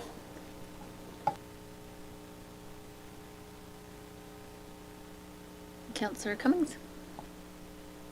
So, in the past, I've promoted this idea of having another bylaw enforcement officer, not necessarily a peace officer, and I'm looking at two specific pieces of data that we've seen repeatedly over and over again. One, in the presentation today by Director Lindeman, the survey results on bylaw enforcement showed 37% are encouraging more, 47 about the same, and 16 less. At the same time, we've heard over and over again the idea of traffic enforcement, blah, blah, blah, whether it's the RCMP or bylaw enforcement. I'm just trying to find it here, but I can't seem to find it very easily. Last presentation by Protective Services, there was a pie chart that showed the areas of enforcement our two peace officers have been focusing on, the two largest being community standards bylaw and traffic. I mentioned at that time that a bylaw enforcement officer, rather than a peace officer, can remove that workload from our peace officers towards the community standards bylaw and things like that, allowing the 2 peace officers to actually do more traffic. To me, that's a more logical step forward, is to have a level of service provided by the right level of employment. So if we have a peace officer who can do all of the shebang stuff, doing things that a bylaw enforcement officer can do at a lower cost, it doesn't seem logical to me. So I don't support a peace officer, although I do support 100% a bylaw enforcement officer filling a position into the new year that could alleviate that workload and direct our peace officers to do more traffic violation issues, which is exactly what our public's been asking for from day one. I see a more benefit that way than having a 3rd peace officer, again, underemployed, doing community standards bylaw stuff and snow clearing stuff when honestly a lower value, how do you say that politically correctly?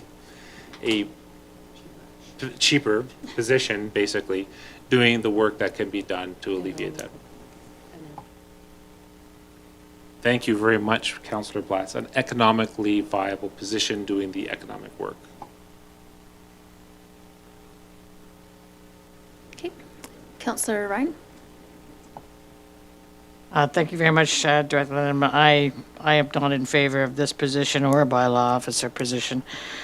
I believe we really need to make better use of the resources that we have right now. I think we need to set priorities for our 2 staff members that are doing this type of work right now, and say, concentrate on this, and this is what we want to do. When you talk about traffic, and Councillor Cummings talks about traffic, I think we need to set our priority with our RCMP. His number 1 priority is traffic. We haven't done that, and that's, you know, one of their roles, I believe, is traffic enforcement. I think at the Coffee with Councillors, what I heard the most from the residents I spoke to was the visibility. They're not visible, and they don't see them around town. They don't know what they're doing. I think that's one of the things that stood out from me. I think we need to make better use of what we have before we start adding on extra people. And we're not talking about just an extra $100,000 to add an extra officer. This not included in here is going to be your capital cost. What are they going to drive around in? We haven't talked about a vehicle for them, and I don't know where that vehicle would come from, or whether they share a vehicle, I don't know, but that's not addressed here. I certainly am not supportive of this at all. Thank you. I don't know if you want to speak to that, Director Andrew? Sure. So establishing priorities is exactly what we've been working on over the last 1.5 to 2 years with where our officers do spend time. The difficult piece in this is that we are trying to satisfy, you know, the asks of council, we're trying to satisfy the asks of the citizens, and trying to make sure that we have a holistic program. And the unfortunate thing is that what we face on a regular basis is what perception is versus the reality of what it is. And so the truth is that, you know, police visibility is absolutely something that, you know, through the RCMP and municipal enforcement we take seriously, and we try to make sure that we are sending people out to be done. But the fallacy is that there's a strong belief, and whether it comes from television or movies, is that police officers catching criminals involves them driving around in back alleys, and that's when the majority of crime fighting happens. And the reality is that I don't have the exact statistic, but in speaking with Staff Sergeant Wright, is that he indicates that if you drove around all day, he said you would only catch 1 illegal act, you know, once every, I don't know, 50 days or something. It's a ridiculously low number. That the reality is that a lot of the crime prevention and mitigation is done through complaints where people are phoning in saying, I've had this stolen, I see this happening right now. And so they spend a ton of time responding to it. Establishing a traffic mandate in the community is, although being part of our overall community safety profile or desire, the truth is that when we look at the traffic operations that we're conducting, we are seeing high traffic volumes in areas of town. That's certainly concerning, obviously, as we grow and we have main feeder routes being collected or distributed throughout different communities. We do see a fairly low percentage of the actual infractions being captured by our devices. Now, I'm not here to say that what people witness is not true, because again, it's a matter of being caught in the act and at the time. But the truth is that we are spending time patrolling and doing traffic studies. We're doing time, driving from here to there. And when RCMP officers are conducting business, they're always watching for different situations and illegal acts. And so the hard part is that we struggle with is that, citizens indicate that I don't see them out in the community. Well, the cars drive on a regular basis everywhere. And the hard part is they could drive around town every day, and if you don't see it, it didn't happen. And that's the thing that we struggle with, is trying to, portray what that looks like and what that response is. And, there's definitely always opportunities for us to look to better allocate resources, for sure. But the truth of the matter is that when resources are thin, we are in a reactive state of policing in this community. The RCMP are reactive, and municipal enforcement is reactive. We don't have the time in either entity to go out and proactively just spend time driving around, because there are too many files that are coming in that have to be followed up. And so that is the struggle. And that with the RCMP, our community resource officer is the one position that council can give a stronger direction on, because it's not a regular uniform member that has to be on general patrol taking calls. That person can focus directly on, the priorities of policing. But the hardest piece is that persons' crimes will always take precedent.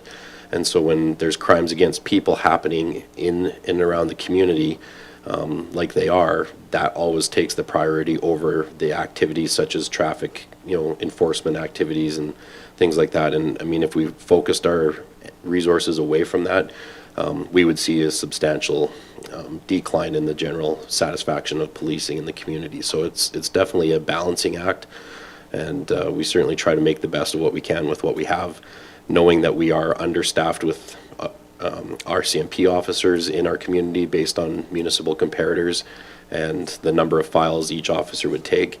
And that's been brought to council previously, and even in the last couple of years, we've had additions of police officers, which has made an impact on that. So, we're not far off, and we're not in a dangerous, desperate situation, but it's certainly the pressures of a day-to-day basis are being felt. I have Councillor Wilson and then Blutz. Thank you, Director Lindeman, and just a couple of brief comments echoing largely what's been said. I too hear the requests from our citizens around visibility and traffic enforcement being a priority. And the NyQuil hasn't quite kicked in yet either in my water bottle. So I will say I'm a maybe on this one right now. I vacillate yes and no here just in real time. One concern of mine, and Director Andrew, you mentioned this back in April at one of the updates, where you said we're seeing and experiencing a generalized decline in voluntary compliance with many community issues. That is alarming and concerning for me, and I'm not saying we've evolved to the wild, wild west, but hopefully we won't get to the point where we are the wild, wild west. And my question is, how much of a deterrent are the bylaw tickets and the issuing whatever tickets we do, and the process and the escalation, and is that going to lead to more court time, more administration? Again, just because we have another bylaw or CPO officer, are we going to be creating other issues in terms of the collection of those tickets, the enforcement of those tickets, the escalation of those tickets? Yes, thanks for the question. So, you are correct, as I did allude to that earlier, is that we are seeing a general decline in the voluntary compliance of municipal bylaw and or general laws in principle. And again, it also comes with, change in demographic of people.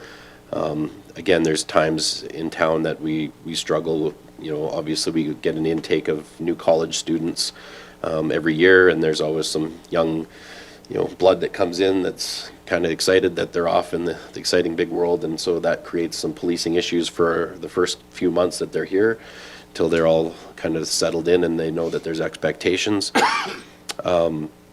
The reality is that yes, the complexity of the justice system and the pressures that they face is leading to the one deterrent that we have is the provision of fines and penalties upon people. And for the majority of times, and this was a question that was raised by Councillor Cummings some time ago about, why do we have municipal bylaws when we could use provincial statutes? And the reality is that the municipal bylaws are an avenue for us to institute a fine of a lower level.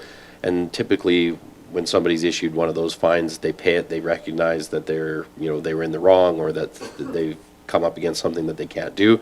They pay their ticket and they move along. And so when we have to escalate things to a provincial citation, then that is where we start to institute the court system, because with a municipal bylaw or a ticket, you have an option of voluntary payment, which is basically admission in lieu of prosecution, and that's why we keep our rates lower than what a provincial citation is.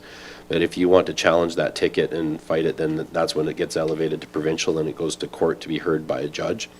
And so this is that piece where we see the increase is because of the voluntary compliance is diminishing.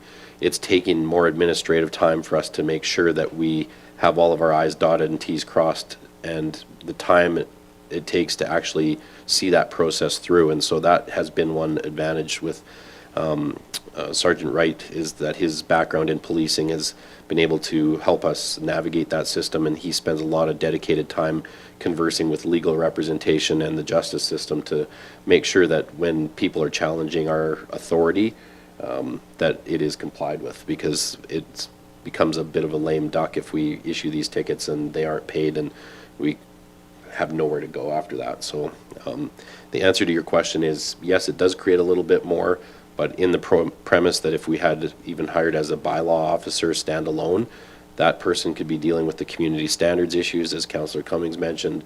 Our other CPO could be dealing with the traffic and higher end things, as well as Sergeant Wright. And there's definitely a good balance there of resources to try to see a positive outcome. Councillor Blatz?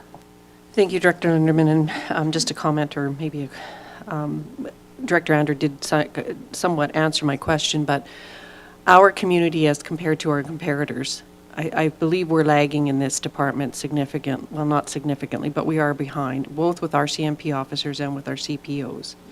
And again, as we've already realized that we're facing potential increases due to our water loss and our I&I, and we appear to be making catch-up per se, I just don't want to see us have to be all of a sudden one day forced with having to hire 3 or 4 either RCMP officers or CPOs, and I believe that we need to focus on what our residents have already told us about visibility and about their concerns with speeding and property damage.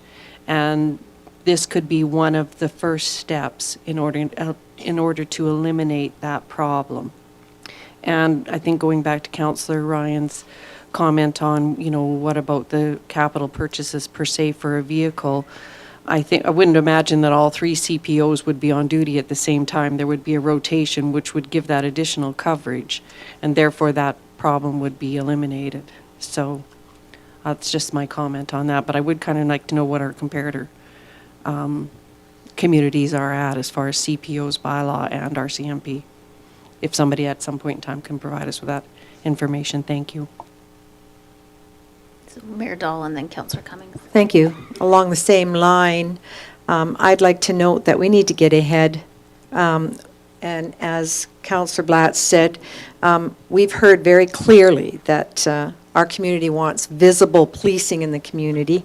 We need to, they're always constantly commenting on that, and reduce the problems before they happen is what I've heard around this table several times. I don't know how we could do it without giving the means for our staff. Our staff tell us all the time it would It would provide an immediate relief to the entire department with additional resources. We talk about how we want to support our staff. We're getting all the information and the means to measure of how we can do that, and I support this. Councillor Cummings? Thank you. So I have to write something down before I forget it in my head. Austerity. Thank you. So I'm going to do one thing I don't very often do, and that's talk about, I forgot the word. Yeah, okay. So I'm going to throw some statistics out there, and I'm going to talk about impression, I guess. What we talk about, that visibility and policing. I'm not concerned about visibility and policing. I'm more concerned about call response. And that's the ability to respond to calls for help or calls for complaints, and the time it takes to do that. We've seen in some of the responses here from municipal enforcement that it's days, weeks before we are able to respond to a call, that we have outstanding issues in municipal enforcement over a month. And to me, that's unrealistic. If we're going to create bylaws and ask those bylaws to be enforced, we kind of really need to have the capability of doing so. So we've asked that, we talked about priority setting, and we've done that. We've given the peace officers and the RCMP officers priorities, and that's safety, safety, safety. But 92% of all of our responses in municipal enforcement fall into 3 categories: community standards, traffic, and animal control. In a larger community or a more well-established community with proper municipal enforcement, you would have an animal control section or officer, you would have your traffic safety, and then you would have your bylaw enforcement. We don't have that. We need to get there at some point, because these calls are getting out of hand, and there's just so much volume. We're not a community of 2,000 people anymore. We're a community of 10,000 and growing, and we need to start looking in that direction. Anecdotally, that's the word I was thinking of, thank you very much. Anecdotally, we've heard an incredible amount of comments about why bother even calling to complain, because the town isn't going to do anything about it. We have a plethora of bylaws that all should be enforced. We can't enforce them because we have 2 people out there working full-time. It's only 8 hours to do this sort of work. And no matter what priorities we give them, we're going to slack off in some other direction because there's only 2 of them. The bylaw enforcement officer, in my opinion, gives us the best avenue to move forward and get as many calls answered as possible moving forward, with the anticipation moving forward that we'll get closer to our comparators in numbers of bylaw and peace officer enforcement. That was brought to our attention during the review, the organizational review, data that was presented to council, where some of our comparator communities are upwards to 9 peace officers. The average, I think, was 4, and we have 2. And I think at the time, we only had 1.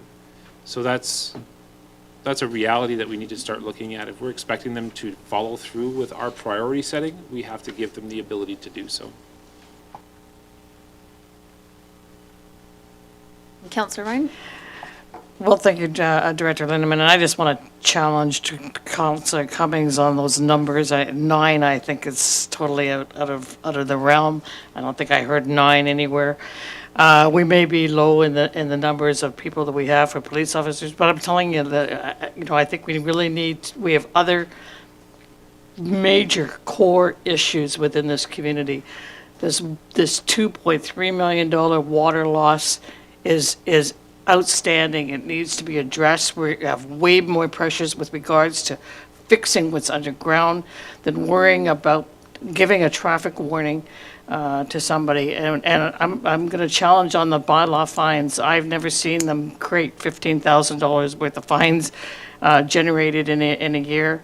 A lot of our bylaw officers or CPOs are giving warnings more than they are giving out tickets. And I understand that we have to have a balance, but I would rather see us set priority, tell our 2 officers that we have right now, this is what you're going to do, and if you get calls in for these other things, maybe we can't be all things to all people when we have so much infrastructure problems under the ground that need to be addressed. crumbling sewers that need to be addressed, and these are major expenses. We've already passed by two major items in the market adjustment and the cost of living. The two things alone are coming up to 300,000. That's a 3% increase just to cover those two items, and we only are, 4 or 5 items down. So I just want to say, where are we going to come up with the money to pay for this? I would rather see a set priorities for our CPOs. We have set priorities for our RCMP. We do that every spring. But just to say, we can't concentrate on everything. We can't do it all. And, sooner or later, we have to realize that. Councillor Walsh? Yeah, I'm going to say this one's on hold in the back of my mind. It's almost a 1% income tax increase on just going this route.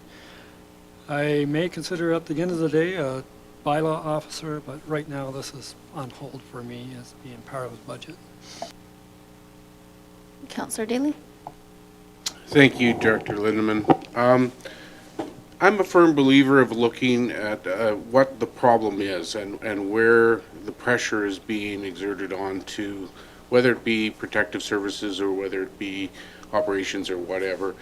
And I feel that we need to look at what would be beneficial and financially feasible or get our best bang for our buck when we come to replacing or making a new position in protective services.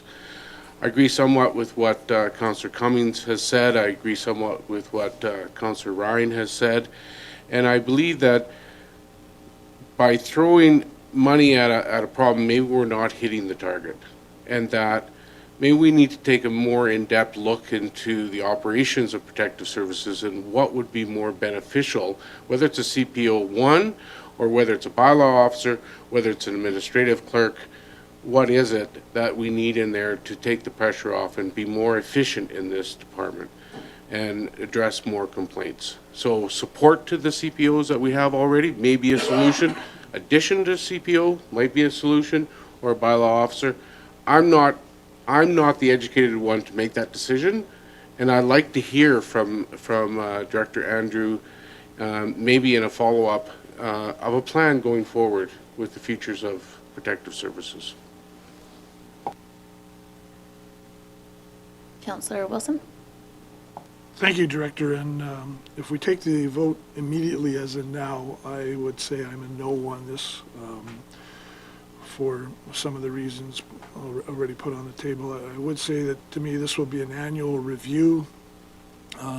Director Andrew alluded to as the demographic and the composition of our population changes. And as I look down the road, as we hopefully bear the fruits of increased housing and affordable, attainable housing and higher density housing, I can certainly see this issue coming back to the table, as I said, if not annually, semi-annually, for debate and discussion and feedback from our residents. But at this point in time, yeah, my tally sheet says we've got 4 yays for 320,000 increase, less the 124,000 surplus we have, so we're roughly about a $200,000 add to our base budget, which is incrementally 2% more than the increase we've got now, primarily through assessment. So at this point, I'm a no on this.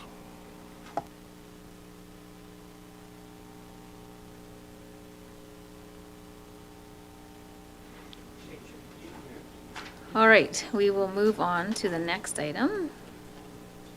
If I can get there. Which is our Operations Center. It is an increase to our repairs and maintenance budget, and I will pass that to Director Pedro. Thank you. So quite simply, we are asking that budget increase for the Operations Center. Historically, the annual maintenance costs alone for inspections have exceeded our allocated budget. So in order to reflect our actual costs, we are asking an increase to about $35,000. We have outlined that typically annual inspections total approximately $15,000. So that additional $15,000 or $20,000 in there rather would be for any sort of miscellaneous items that do come up throughout the year.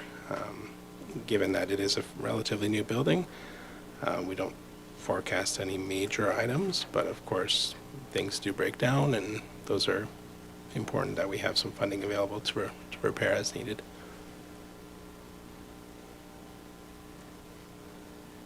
Any questions?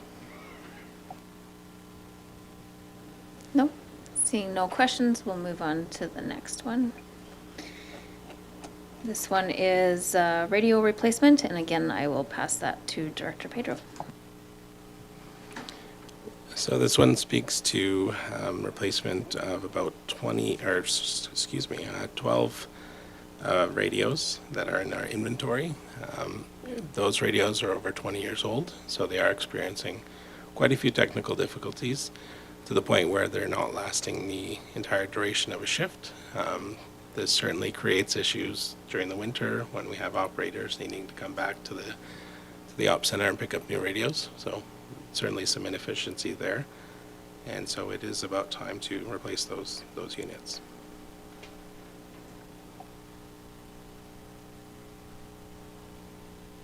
All right, seeing no questions on that one, we'll move along. We have asphalt repairs and maintenance. Again, Director Pedro. Thank you. So this one would have come out of the service level review discussions. We are looking to increase the repair and maintenance for roads budget by $160,000. This would be a recurring expense for the foreseeable future, to be perfectly honest. I think this is quite necessary to address a lot of the deficit we have in our infrastructure.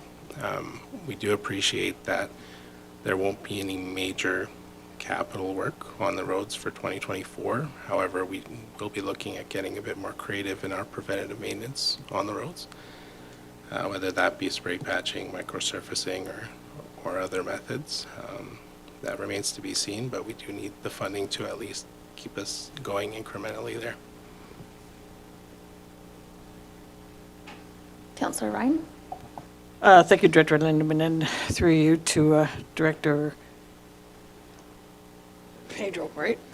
Pedro. I was going to say Pedro, but that's not right.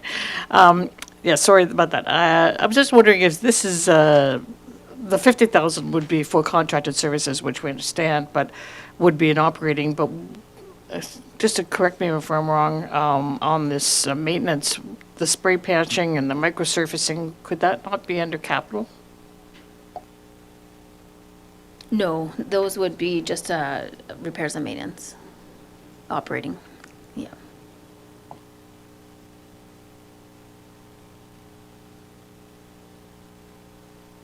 Did you have a question, Councillor Wilson? No. Councillor Cummings?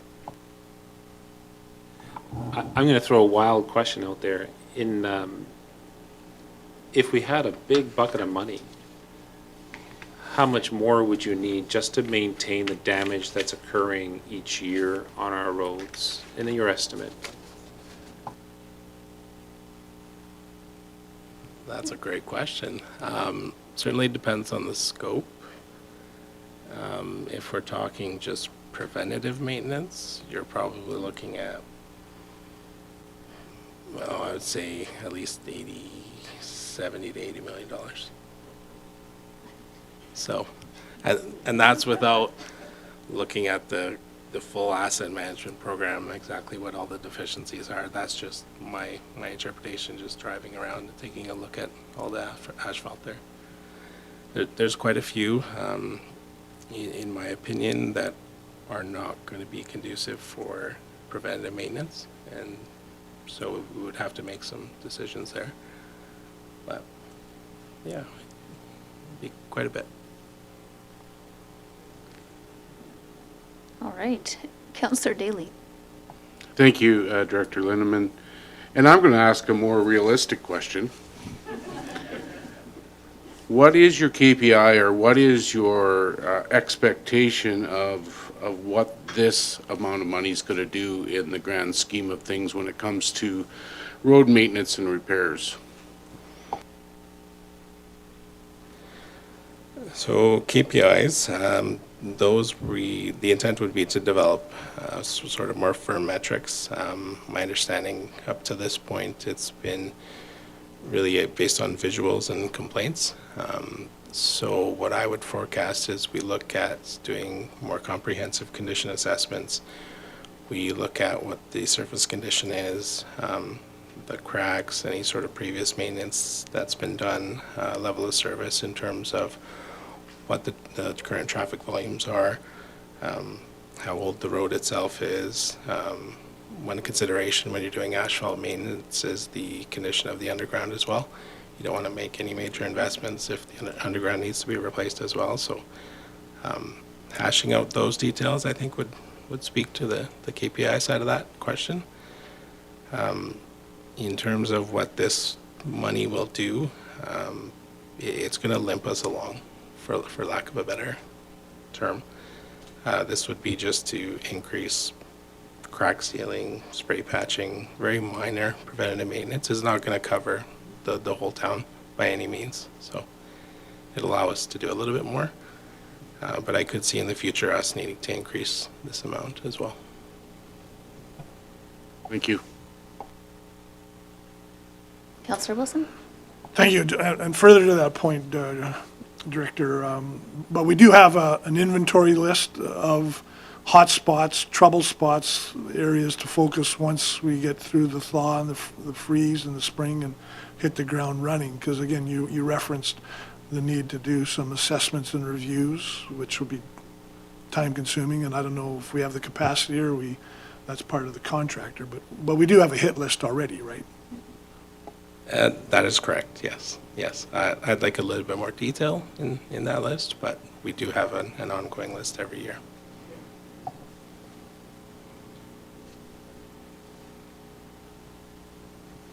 Any other questions on this item? Okay. Next, we have our contracted street sweeping.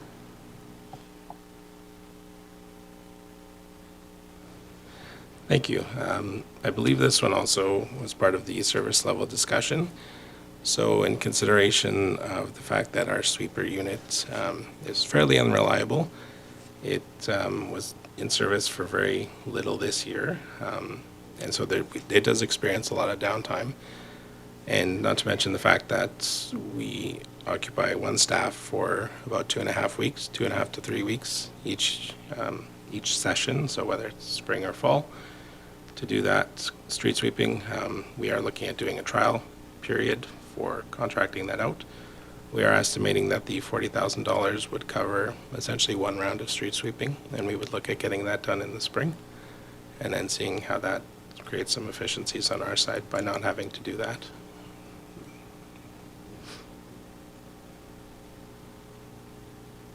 Councillor Ryan? Thank you. Just, Director Lindeman, through you to Director Pedro. Could you tell me what would we do with our current street sweeper then? Yeah, so we would look at potentially using it on other times throughout the year. So whether that be doing another cleaning in the fall, or if there was one-off locations where we did need to clean the road due to a weather event or sanding or salting, then we would look at doing that. Long term, I think we'll have to realistically look at the viability of that particular unit. It does incur quite a bit of maintenance costs to keep it functioning, and that's kind of an ongoing discussion internally at this point. So I don't have a clear answer. There's certainly options. One being getting rid of it, purchasing a new unit, which is upwards of $400 to $450. So it's quite expensive. You can lease a unit seasonally, but we'd have to look at do an analysis on that to see if it makes sense. Councillor Blatz? Thank you, and Director Pedro, he answered part of my question, but can you remind me again what the age of this particular unit is? And I did want to know about the maintenance and repairs on it, and also, perhaps maybe in service level this spring, we could look at the options of if we have to replace it versus leasing another one would be beneficial, I think. And Director Linderman can correct me, but I believe it's a 2021 or 2020, somewhere there. It's only a few years old. Only a few years old. And in terms of repair costs, I know for the rear motor alone, we spent about 40,000 on that.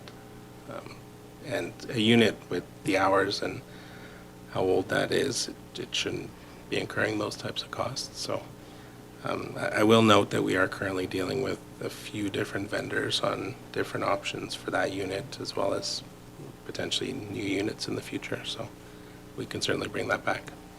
Thank you, I'd appreciate that, because I do recall, I thought it was just recently purchased, but I couldn't remember the Yeah, exact. it's a 2019, and council was presented with this information on August 28th. The purchase price in 2019 was $425,000. To date, not including our most recent repair, $49,000 in repairs has been sunk into it, and it has only worked, excluding our recent efforts, 3 days in 2023 prior to the fall effort. But just to remind council, actually before that, I'll make a point. Director Pedro comes to us most recently from the town of Fort Macleod, which is a population of 2,962 people. Town of Wolds is a population of 9,208. We have 5 full-time public works staff. Director Pedro, how many public works staff do you have in town of Fort Macleod? We had 6 plus 2 seasonals. Thank you for that. So this also has the point of highlighting that we have to repurpose our public works staff and let them work. So spending 2 to 4 weeks a year in a street sweeper, although there's a financial cost to renting it, it does allow us to accomplish other things, because unless I start speaking other languages, I can't say it any more clearly. We are understaffed to what council wants to do here. So these are ideas to alleviate that. Councillor Ryan?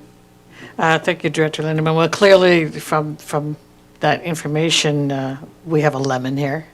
Maybe we should just sell it and, and get what we can out of it, and then just go straight to contracting services and free up our workers in who are doing this in public works. Maybe that's the way going forward that we have to look.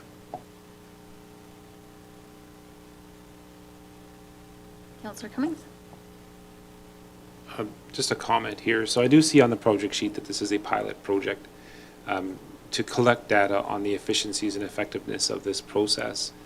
And I'm confident that administration is going to come back with a proposal based on the results of this pilot project, whether it's get rid of the machine and go continuously with this, or this was a complete bust, couldn't get whatever. I don't know what the options or the what ifs here.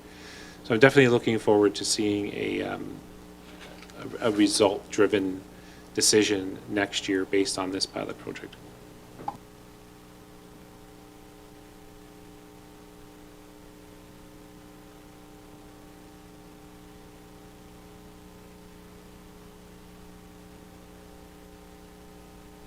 Okay, so moving on to our next item.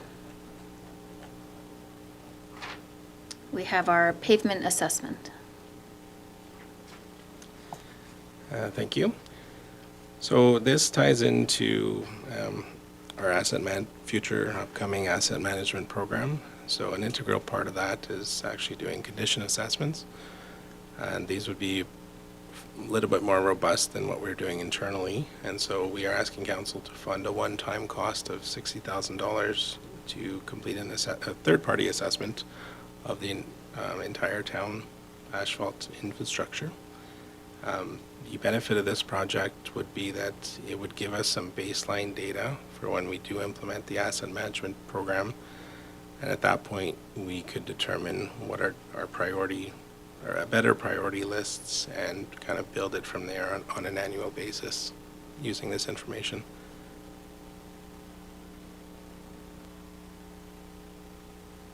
Councillor Cummings? Thank you. So this one-time third-party assessment of the pavement creates a baseline, and do you believe that with our current staffing and capabilities, we're able to in-house maintain that baseline data annually as the thaw, cracks, and potholes continue? I mean, we just heard from the CAO that we are relatively understaffed in your department. So my concern there is that that's going to cause, I hate to say it, but a report that's made and shelved because we're no longer capable, we're not capable of maintaining the service. So I'm just asking an opinion here of administration, maybe the CIO can answer. Is there a point of doing a one-time study where we know that we're not capable of continuing that program annually to keep the data relevant and up to date? I would still say there's value in having this study as it builds us almost a process to follow going forward.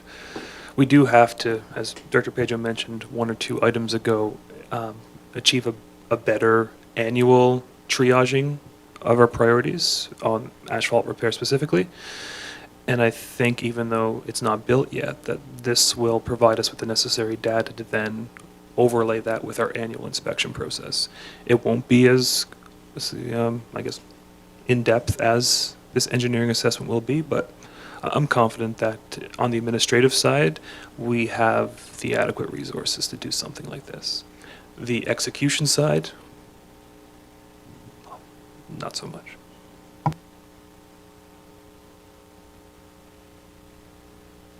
Okay. Oh, Councillor Rhyme. Well, thank you very much, Director Lindeman, and I kind of echo Councillor Cummings' comments with regards to having something that we do that's going to sit on the shelf. I want to make sure that if we're going to spend $60,000 on an assessment or a review, that it's a working document that could be, be used constantly to upgrade our, and follow our priorities, and be able to say, okay, well, this is our priority and this is what we need to tackle this year for road maintenance or road repair. And certainly we do need to have this asset management, but certainly we can't have it sitting on the side of a desk, though. We just need to make sure that if we're gonna do something like this and spend this kind of money, want to make sure it's going to be used. So that's my comment. Mayor Dahl. Thank you for that comment, and I would just like to say from what I'm hearing from our staff and our CAO and around the table, this is going to be an excellent marker for us to be able to not keep that on a shelf because it will be a living document. Director? Yes, and I would certainly, I do appreciate council's comments from an administrative standpoint. It's not obviously good practice to conduct a study and have it sit on the shelf, so this would be quite valuable information going forward. I would also note that this typically is a small part of what's called an infrastructure master plan. The town, from my understanding, has not had that document in place. So this could help build us towards that process where we understand the deficiencies in all of our assets, mainly, roads, sidewalks, sanitary sewer, storm sewer, water lines, that type of those critical assets. And so having this information is kind of starting to build on that process as well. So, Councillor Cummings? Thank you. I know it would be just an exercise in mathematics, but if we maybe added a dollar amount in 2025 and 2026 on this project sheet, just in case, well, to basically reassure us that we are investing in a long-term strategic plan for the overall maintenance of our roads. Our roads are crumbling just as badly as our sewers and underwater. And we've seen that in those programs where we're spending year after year, and we're committing to spending year after year after year. I would like to see some commitment here in 2025 and 2026 to maintain that project. And I'm very cognizant of the fact, and I've said over and over again, that we are severely understaffed in our Public Works Department. I don't want to tax them even more by asking them to then carry on this assessment on themselves. You do the base assessment for $60,000, you have the same company come back for the next couple of years until we build that robustness in our own department to carry on the work themselves and say throw an extra $10,000 in 2025 and 2026. Understanding, of course, that if we can see it done ourselves, we can change that in 2025 or 2026. I just like to see us forward thinking and committing to year after year.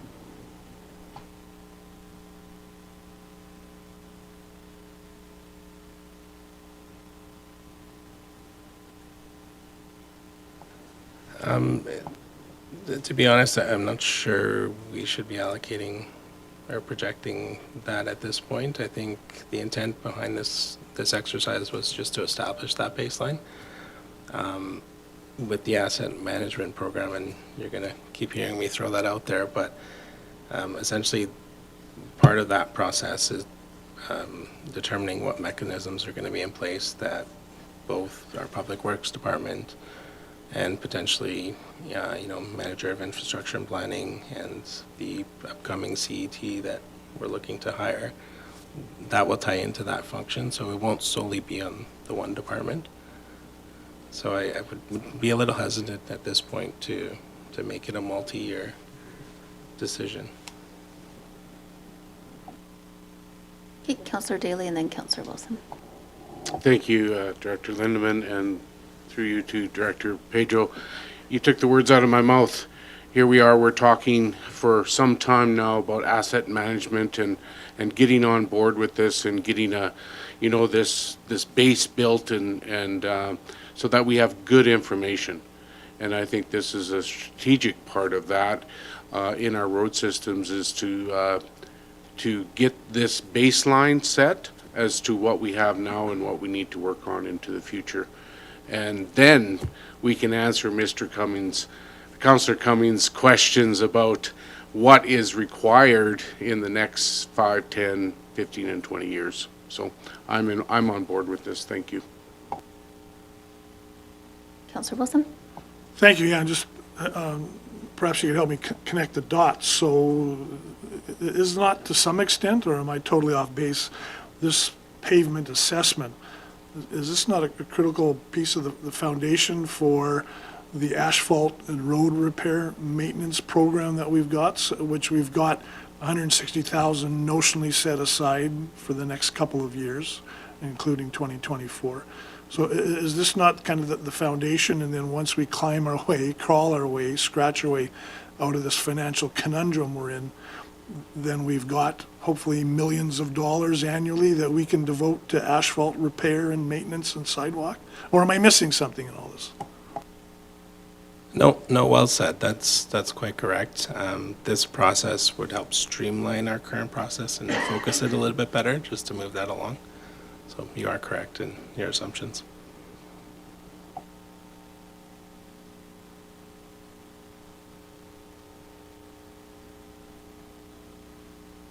Okay.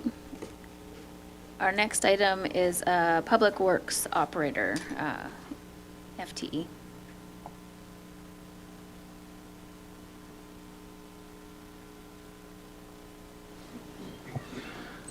So I think this is it's been a good segue into this project sheet. So this obviously is speaking to our lack of staffing in this department and lack of capacity there. So we are looking to hire another full-time operator one, and the benefits would be far-reaching, just allowing us to become more efficient to further respond to the increasing needs of the town. We did include some numbers there, so we have approximately 110 kilometers of roads and 88 kilometers of sidewalks that we do need to maintain.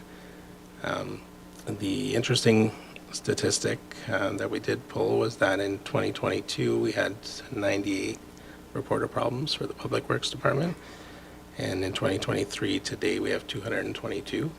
So I think that just reflects kind of two things in my opinion. One, the fact that our infrastructure is requiring more maintenance, hence why we're getting more problems.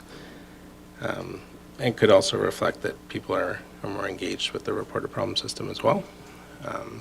But if we do continue in that trend, we are going to need the appropriate staffing level just to deal with those concerns as well. So not to mention our initiatives in trying to repair all of our infrastructure. So.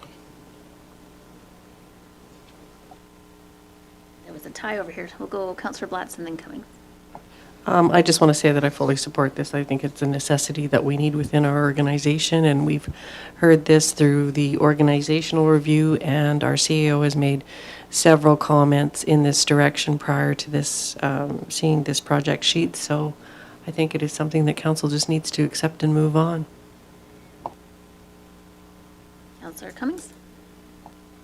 Thank you. I'll echo that as well. I mean, we heard the question the CAO asked Director Pedro about his community and the number of people, his former community, and the number of people that he had staffed there compared to what we have today. During the coffee with council, I had an opportunity to speak to a longtime former employee who started in 1978 in our Public Works Department 45 years ago when our town was 2,200 people. And they have the exact same number of Public Works staff then as we do today. So we're desperately in need of some growth in our department to maintain the growth of our community. Councillor Ryan? Thank you, Director Lindeman. And surprisingly, this is one area that I totally 100% agree with. In fact, I would even suggest we probably need two. We have just looked at a bunch of roads and an assessment on our roads, but we also have the I&I problem that we have to deal with. And so we're going to need to concentrate more on our infrastructure and our core service of the underground and the surface, the roads. So I wouldn't be surprised, if we needed two people here in 2024. So, thank you. Councillor Daly? Thank you, Director Lindeman. I concur with what's being said here as well. I agree that we need to up our manpower if we expect to bring down that 222 reported problem and meet the needs of our citizens and the infrastructure goals. So I'm in agreement. Mayor Dahl? I just want to say that we certainly have had copious comments in the past with groups that we sat together collectively, and I also concur this is an area that I agree we could probably use two or more. Okay. Moving on, we have our catch basin repairs and replacement, an increase to the repairs and maintenance budget in this area. So this one will speak to essentially our lack of maintaining our infrastructure. So we do have a list of catch basins that for various reasons do need repairs. So whether that be new lids or they're heaving or settling or there's concrete damage around the lid. And so, and this occurs just over the years, things degrade or they get damaged through snow clearing activities or other vehicles that can damage them if they do get hit. And so we are requesting at this point just a one-time increase of amount of $45,000 just to replace or repair 10 of those catch basins around town. This is not going to address the entire needs of the catch basin program, but it would give us a bit of a start on those higher priority locations. Councillor Blatz and then Cummings. Thank you, Director Linderman, and through to Director Pedro. We do have a current inventory on the amount of catch basins, though, that we do need to repair or replace within the organization, correct? We do, and so that's part of our annual inspection program. So we check them out every year. Thank you for that. So then I think this is easy to say that we need to support. Councillor Cummings? Thank you. So I heard you say 10 catch basins for $45,000. Is that 10 additional catch basins? Because this was identified as an increase in our program budgeted for this amount. So we do replace them every single year. I noticed this year quite a number were replaced. Or is this just a $45,000 period and you only plan on doing 10 next year? So this would be on top of that. So an increase to address the additional 10 that are in dire need. Councillor Wilson? Thank you. Just a quick question. Can you explain in your terminology and vernacular what priority one means? Is that a road hazard, a safety hazard, or any combination of many things? Typically, those would be a vehicular hazard or pedestrian hazard, depending on where the catch basin is located. So if they're on a corner, that could be a potential tripping hazard if they're by the accessible ramps, so.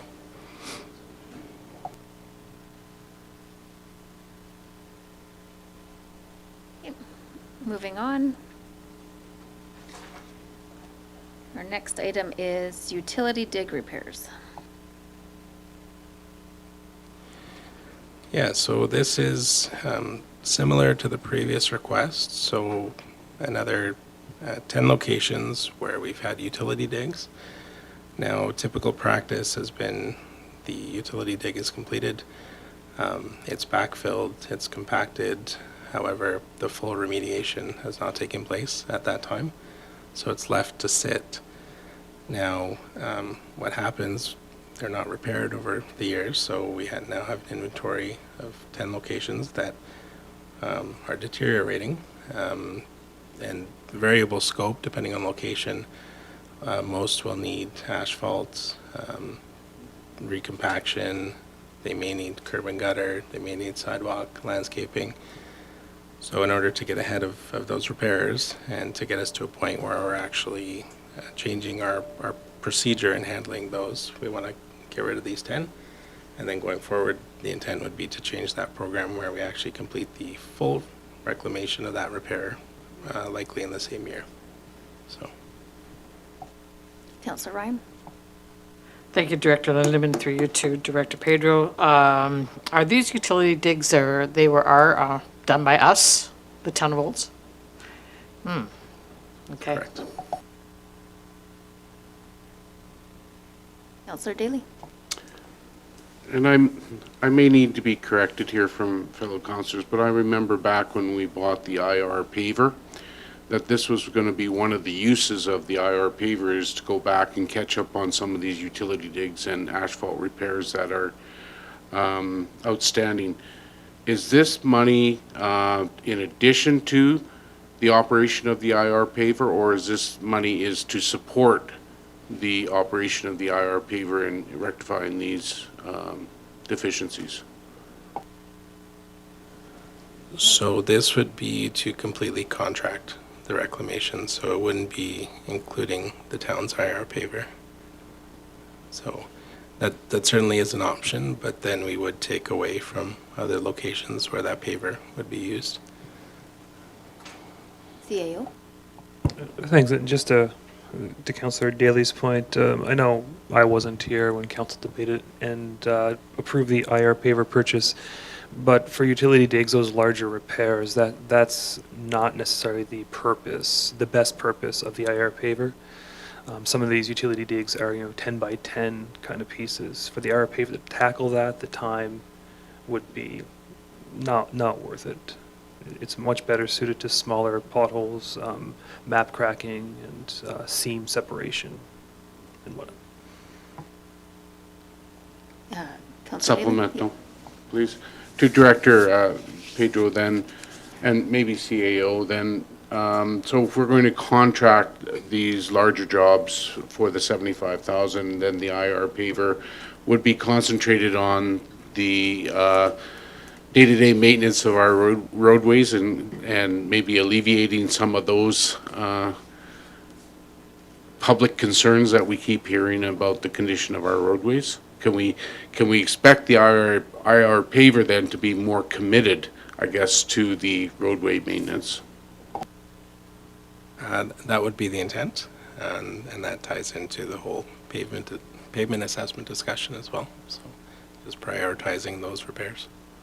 Thank you. Mayor Dahl? Thank you. Forgive me if I'm wrong in trying to understand this, but the utility digs are 4 years old, well past their temporary repair life. Now, is that because of the lack of staff? But what I'm assuming it was, did we also contract those out in the past that you're aware of, or is it because of lack of staff? No, I doubt we ever had the capacity to do large-scale asphalt repairs like this. Even prior to the IR paver, my understanding, we just did the shovel bucket cold mix method, so it always was contracted out.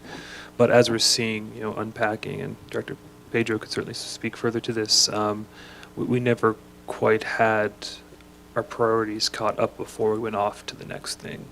So this is really just trying to come back and fix the oversight of old, and then build, of course, because utility digs happen every year, but we have to have a better process in place and therefore funding in place to repair those in a more succinct manner. Obviously, as you talk about inflow I&I, all utility digs are on top of utility lines. So if you don't have that solid surface material, such as asphalt or concrete, that water does permeate. And what's under there, by its very nature of being a utility repair, is not a good utility line. So these 10 locations, for instance, priority ones, and there's other priorities. Anywhere you see a gravel patch is a potential for infiltration, essentially. So.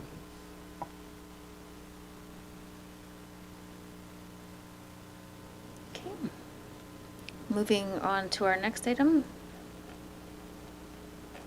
is an engineering technologist. Again, this is an FTE position. I'll take on this one. So this was brought to council in a closed session previously because it did deal with a personnel issue. I'll speak at a high level to it. This position's cost annually is being offset in 2024, and we suspect 2025, at least partially as well, by a medical leave of a current staff member.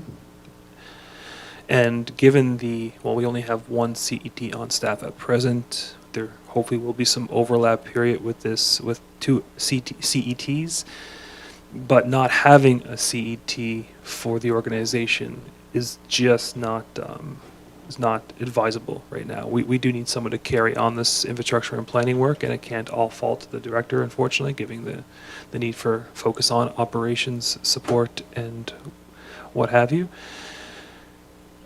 So this is presented to council probably a year or two earlier than I would like it to be presented, as it currently exists in our org chart but is unfunded. But given the personnel side of it, I believe it is necessary to proceed with it. Councillor Ryan? Thank you, Director Lindeman, through you to our CEO. So just to be clear, this would not necessarily be a full 137,000 on the net cost, because he would actually be filling, or she would actually be filling in for the person who's going on long-term or short-term disability. Is that right? Partially right. I believe Director Lindeman has already taken out approximately $80,000. So from the budget, as you have already seen it. So everything else is project.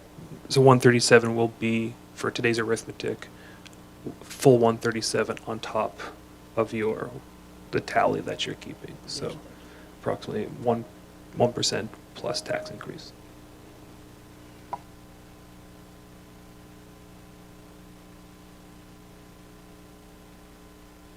Okay, moving on. We next have an engineering guidelines update.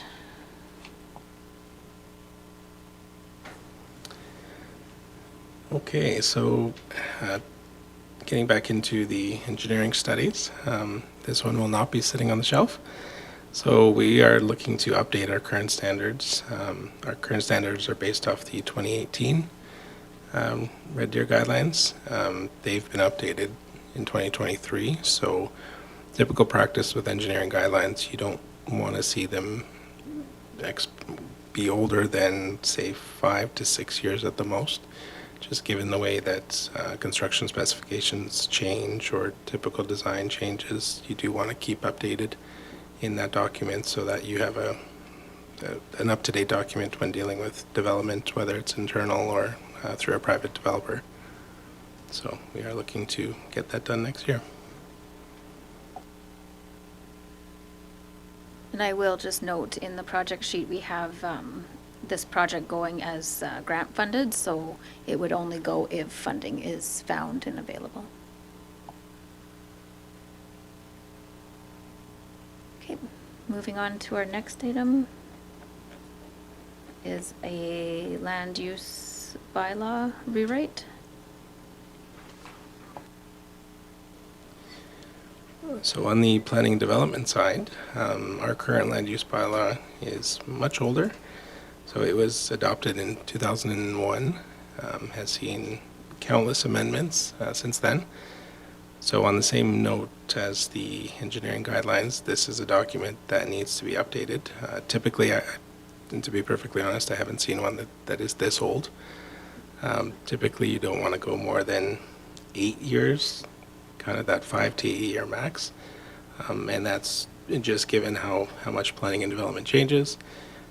Area structure plans, MDPs, all the statutory documents in that hierarchy does need to be updated periodically just to reflect the growing town. So we are looking to get that process started in 2024 and hopefully completed in 2025.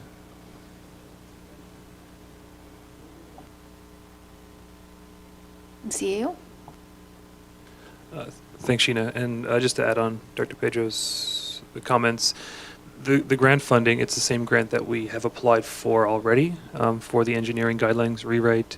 It is not a likely grant to receive, to be perfectly blunt with you. It is through the CMHC's fund, which is being primarily focused on cities, primarily in Lower Ontario. But going back to some questions and conversations we've had the last few months, the land use bylaw has a lot of areas for improvement, whether that be direct control districts or zoning best practices. Pick an item. It's something that probably should happen regardless, if I'm being blunt with you. 20-something years is too long, so I'd have to go to bat for this one if I can use that term. That it's too far gone to allow this to continue. So that's all I want to say.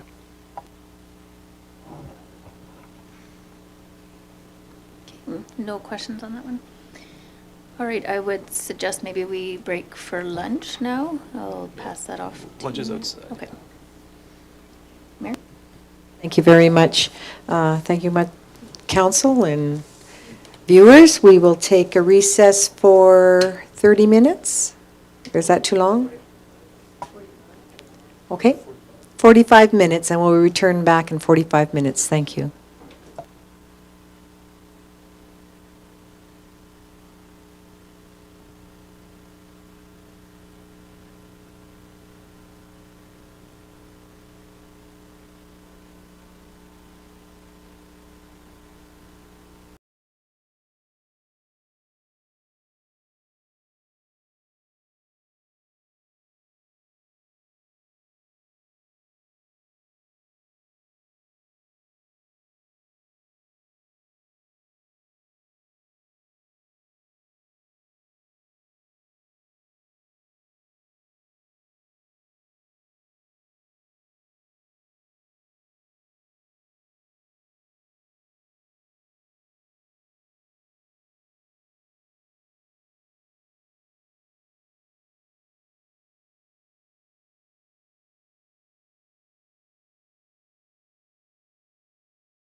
Welcome back, and thank you for your patience.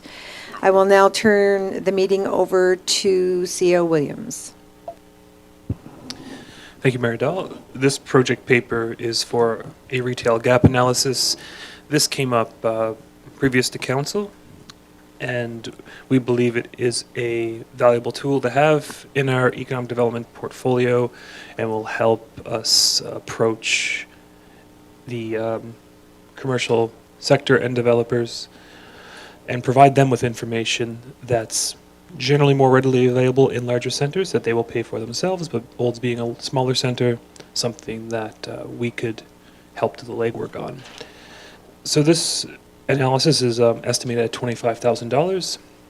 The funding source is it's actually going to be one of two things. One is the Destination Olds Collective Fund Reserve, which there is still unspent funds from there. The other potential is the various grants that have been applied for economic development function that I went through briefly at a previous meeting.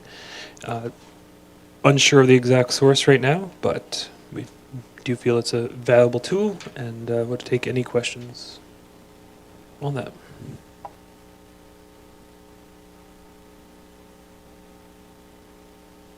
Okay. No questions? Next item is our Old Sports Specs Phase 2. Thank you again. So referencing the Destination Olds Collective Fund remaining balance, a large portion of that is being spent towards Phase 1 of the Sportsplex review that is ongoing right now, and Ken and Peter internally are leading that piece. So what's being done right now is the engineering feasibility assessment, where we're kind of asking two questions. Now, how much investment will it take to achieve approximately 30 years of life from our existing envelope, existing arena? The second question, and largely going off of that regional recreation master plan, the question is the current facility suitable for our current recreation needs and in that short to mid-term as well? So I think the end date on that study is early March of next year. This Phase 2 is going to go off of that. Whether they say that a renovation is the best way forward of the existing building or a new facility should be looked at in the next decade. Phase 2 will start the conceptual design and costing of that, but more importantly, the community engagement and stakeholder engagement. Obviously, with Phase 1, the consultants have looked at the primary user groups at the Sportsplex and interviewed them on their opinions of the suitability. The Phase 2 engagement will be with those broader community, plus our municipal neighbors who were part of that original regional plan as well, to get a holistic response of, what will this facility do regionally, and how will the community react to the data found in Phase 1 around the efficacy or lack thereof of the current facility. So, excuse me, $200,000 is the expected cost. An ACB grant will be applied for. I'm going to try for the February intake under a stream that we may not be eligible for. If not successful, it'll go to the October intake of the intermunicipal stream, which funded most recently this ASP and servicing study for the recently Northeast annexed area. If the grant is not received this year, we will not proceed with the project this year. Take any questions, though.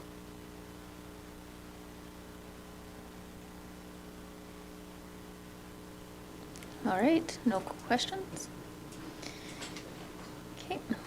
Our next item is the Small Tools Replacement Program. I believe we have, Ken Kruger here for Manager of Parks and Rec. Hello, Small Tools Replacement Program. So there has been a small, I think, recurring $2,000 that was in the parks budget. We want to just kind of, this is just a short term, so we expect that within this 3 years that we can replace everything and get caught up to a deficit that we believe we have. And this is kind of our small equipment budget, which pertains to whippers, chainsaws, pruning equipment, blowers and pumps. So that's kind of the detail here that's kind of been neglected, and it'll help us increase in catching up with deficit that we've had for several years. Councillor Ryan? Thank you. I just have a quick question with regards to the cost. It says here, currently there's $2,000 in the budget for it. So this would bring this up to 12 then, or are we looking at using No. it? Yep, oh, sorry, I didn't mean to cut you off. Sorry. So this brings us up to 12,000, or is this going to be a $10,000 item, and you're really looking to bring it up to Yeah, 10,000, not 12? it's 10,000, so from 2, we're moving it to 10. Okay. And then we see, once the 3 years has happened, then we'll have a proper placement and program, and then we'll probably, reduce that maybe to like 5 down the road. So, once we have everything in place and caught up.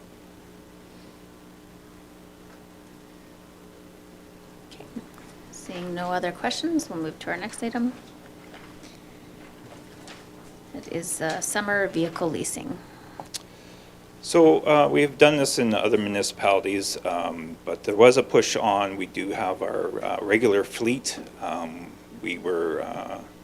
Somebody came to look at our fleet, and so we have been asked to reduce our overall fleet.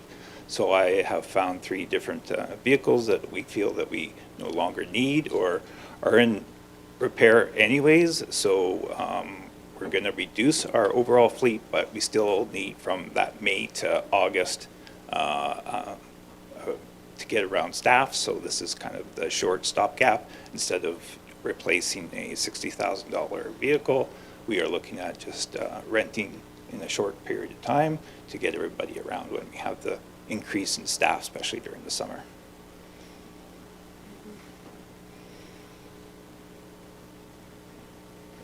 Okay. Councillor Ryan? Thank you very much. I'm in favor of this. It seems to me a cost savings in the long run. $60,000 vehicle compared to leasing is the way to go. Mayor Dahl? And I would concur, our council that is sitting here today, we've all talked extensively about vehicle leasing, so this makes total sense. All right, seeing no other questions, we'll move on to our last one, which is the refinishing of the splash park pad.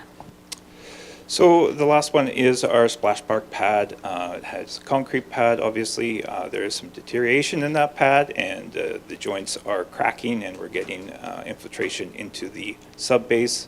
So that's what the purpose of this is, to reseal everything, and especially the joints, and reduce that infiltration, and give the pad another 10 years life. So. Councillor Cummings and then Councillor Blatz. So if I remember correctly, in the the vapor testing that was done, the splash park was identified as an area where we had ingress. Would this relining of the splash park pad affect that work? I'm just hoping it's all coordinated and we're not over. So the timing of that smoke was related to, we had already winterized the pad. So there was actually infiltration, but it was because there was no water in the tank. So we did see some infiltration there. When it's running, you don't see that infiltration, so that's not really part and parcel of it. It was more of a timing issue when they were doing the smoke testing, that it was going back and it looked like we had some kind of leak there, but that is not the case. Thank you for that clarification. That was part of my question. The other thing I'm curious about with this repair and maintenance, or repair that we're going to be doing, it would be done early spring, I assume, and there would be little downtime that would affect the opening of the splash park, because it is highly utilized, and I'd hate to see it be a project that goes 2 months into the middle of summer when we have a short season anyway. Yeah, it's And- not a long project, and we would do it in the spring Okay. before startup, so. Oh, perfect. Thank you.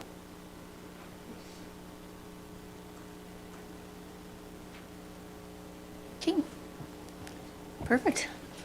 Thank So you. that is all of the project sheets. I would like to go back to the beginning and just get a general consensus on each item. Just to preface everything, all of the projects presented today total $1,083,199. So just keep that in mind as we go through. So the first one was the market adjustment at $163,382. Do we have a general consensus to include this? Yes, okay.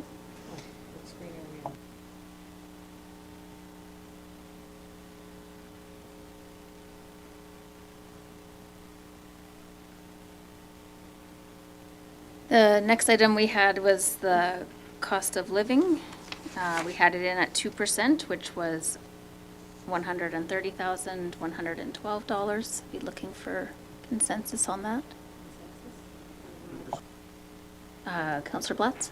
Thank you, and before we ask for consensus, I just want to say to council that if we determine that 2% is the appetite for this carrying forward for our staff, then I would request through Mayor Dahl that the council sits down and reviews their own budget prior to final approval so that we can make sure that we're within line and we're not overextending ourselves or our residents in any way, that there's no duplication in our own budgets.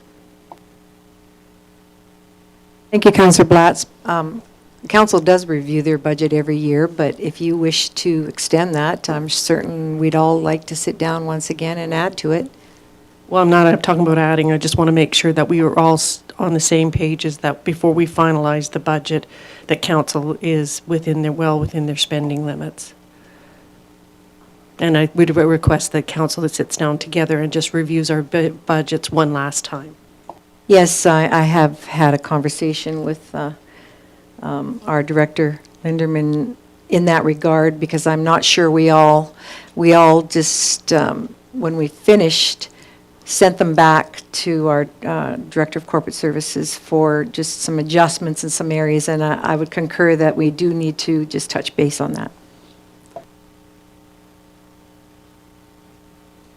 Okay, so 2%? No. Okay, consensus.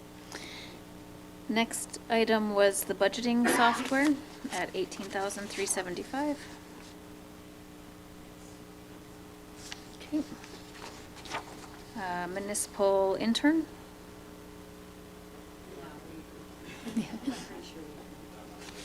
Yeah. Yeah, show of hands would be good. Okay. Municipal enforcement officer?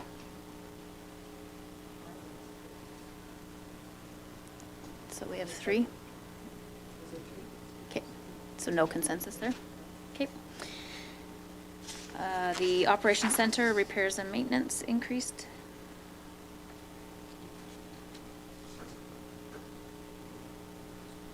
Just 2? Okay. Either way, we do need to maybe adjust this budget just because so we currently budget 10,000 and just the general annual inspections are 15. So we could put it to 20, so an increase of 10. Is there a consensus on 10? You identify a priority for that specific area? I'm just trying to backtrack. When you say, because you don't really have consensus at this point, but we're looking at a dollar amount, was there a specific priority in that area that you were looking at, or just leave the? We were just needing to increase the budget so that the annual inspections and everything would be covered. And Councillor Ryan?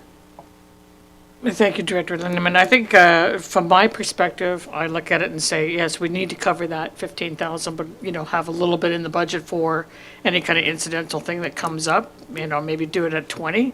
The building is only 3 years old. I can't see it needing major repairs. It shouldn't be needing anything at this point. So to put in 35, I think is a little high to me.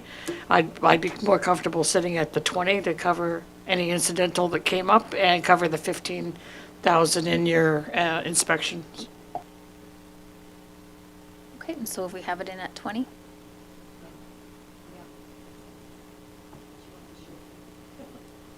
Okay, consensus. Radio replacement of $8,000. Okay.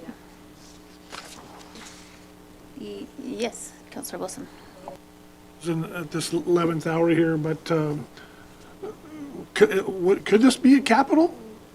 And maybe it doesn't really matter what pocket it's coming out of, capital versus OpEx, we're strained either way, but could this not be a program of capital?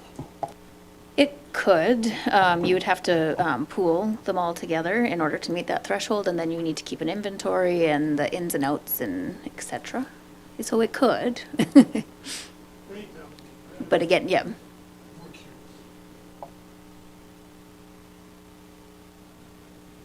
Perfect. So the next item was the asphalt repairs and maintenance at 160,000. Okay. Contracted street sweeping at 40,000. Okay. Pavement assessment, 60,000. Public Works operator.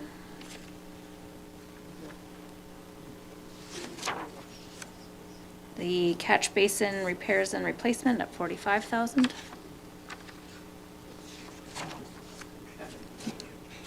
Utility dig repairs at 75,000.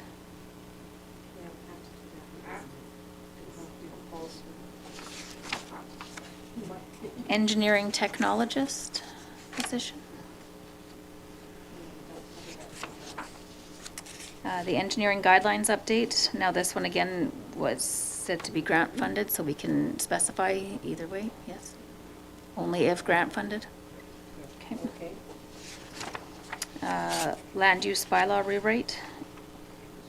And now this one is, in here it says as grant funded, but if, yeah, exactly, so then it would need to be, it would need to be included in the budget at the 35,000 then without the corresponding revenue.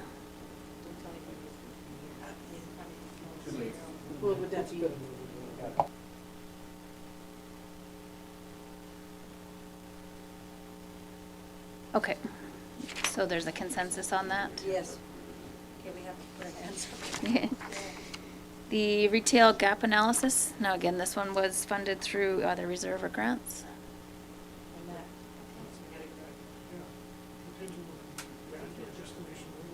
You're okay with that, okay.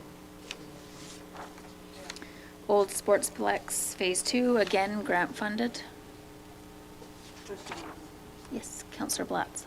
Thank you. Just a question I thought of afterwards. So, I mean, if we don't get grant funding, I mean, this is still a study that I believe is very important to get done and completed sooner than later. So perhaps we might have to revisit this in spring. Fair. It's outside of roads and utilities. It is in fact asset management of our largest asset. So, if you can probably judge the public response better than I can if we're unable to operate for any length of time. So. Okay, the next item was the increase to the park small tools of 8,000. Summer vehicle leasing, 20,000. Then finally, the refinishing of the splash park pad.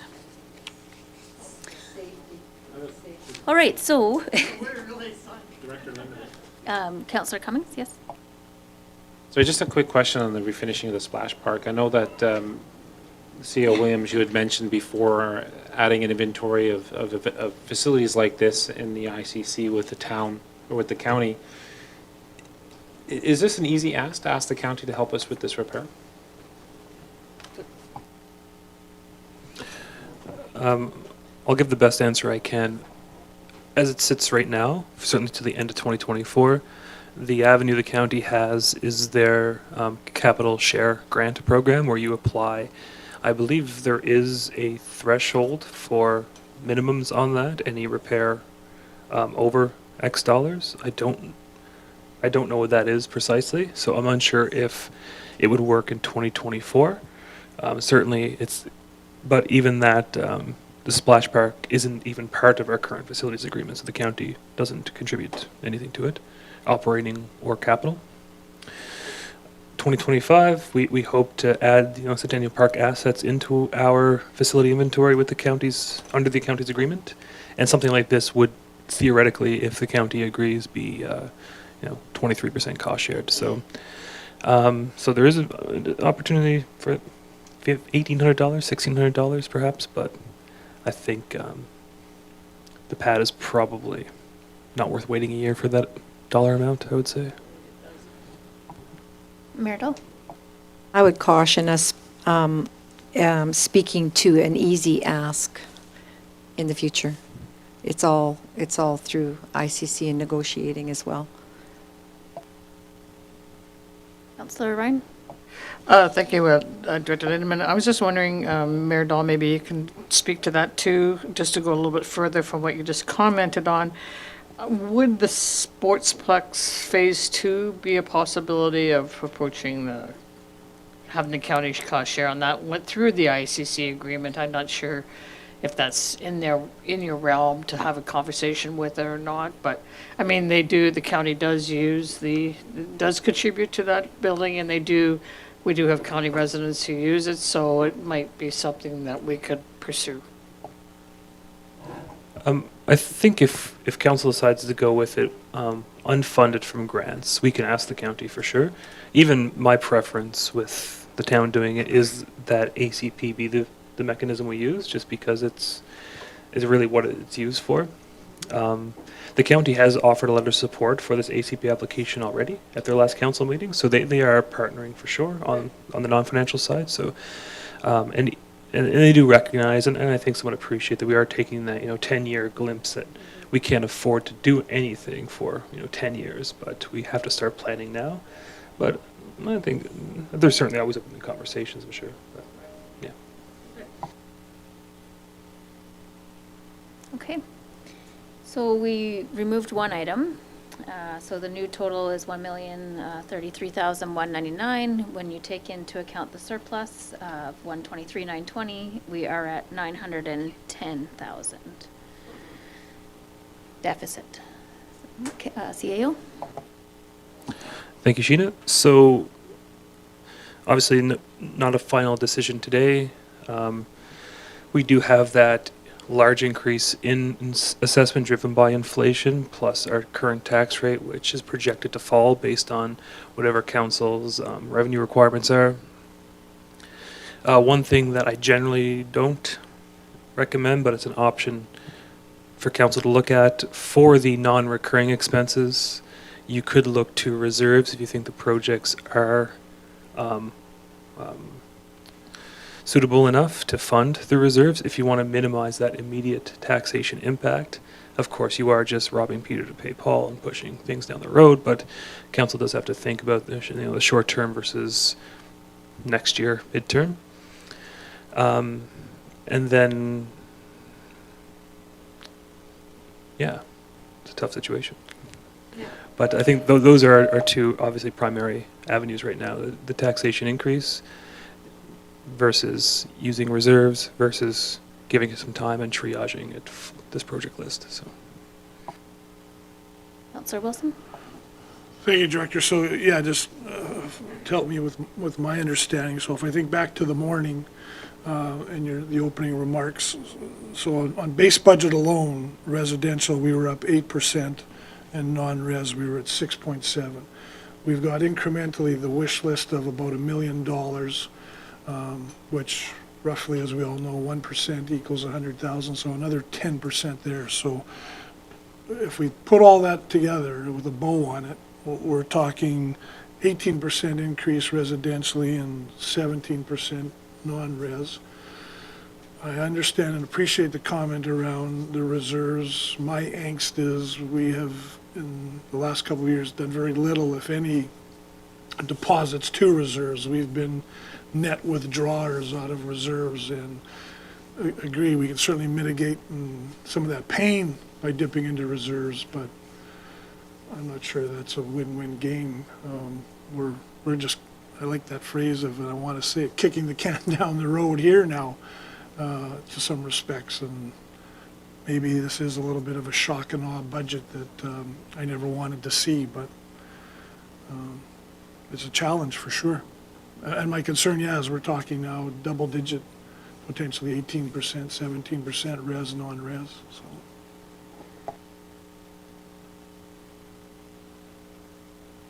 Councillor Ryan?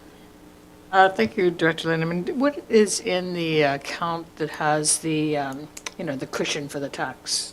We've dipped into that before, and I think it was around 200,000 is still in there. So we've But I'm never, not sure. we've never actually had to dip into it, which has been nice. It is 300,000, so it is at 3% tax rate is what we keep it at.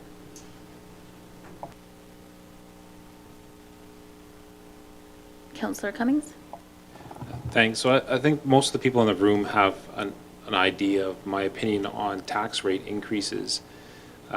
We've been so dearly underfunding our municipality for so long that we're at this crisis stage here where we're looking at these proposed budgets and we managed to cut one. Sitting there and saying that all of these are absolutely necessary for the functionality of our town.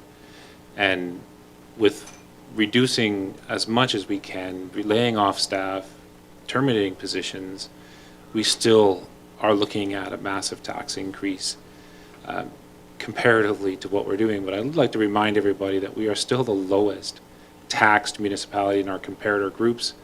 Our average tax bill in the town of Olds, according to the province, is $2,030 a month, or a year, sorry. We are relatively low taxed, and I think there's lots of wiggle room. I'm pretty sure most of the citizens in our community are aware of our financial struggles, especially with regards to water and our sewer system and how much money is going down, literally down the drain in that case. So I don't believe we can pare this budget down any more than it is. I'd be happy to hear from anybody who thinks we can and has some solutions to solving these problems, but it's really going to be one of those things where the taxes have to go up and people have to understand the reasons why. Merital? Yes, I've been listening to a lot of mayor colleagues lately, and I know we're nowheres near, we're just a newborn compared to the city of Calgary, who is almost facing an 8% tax increase.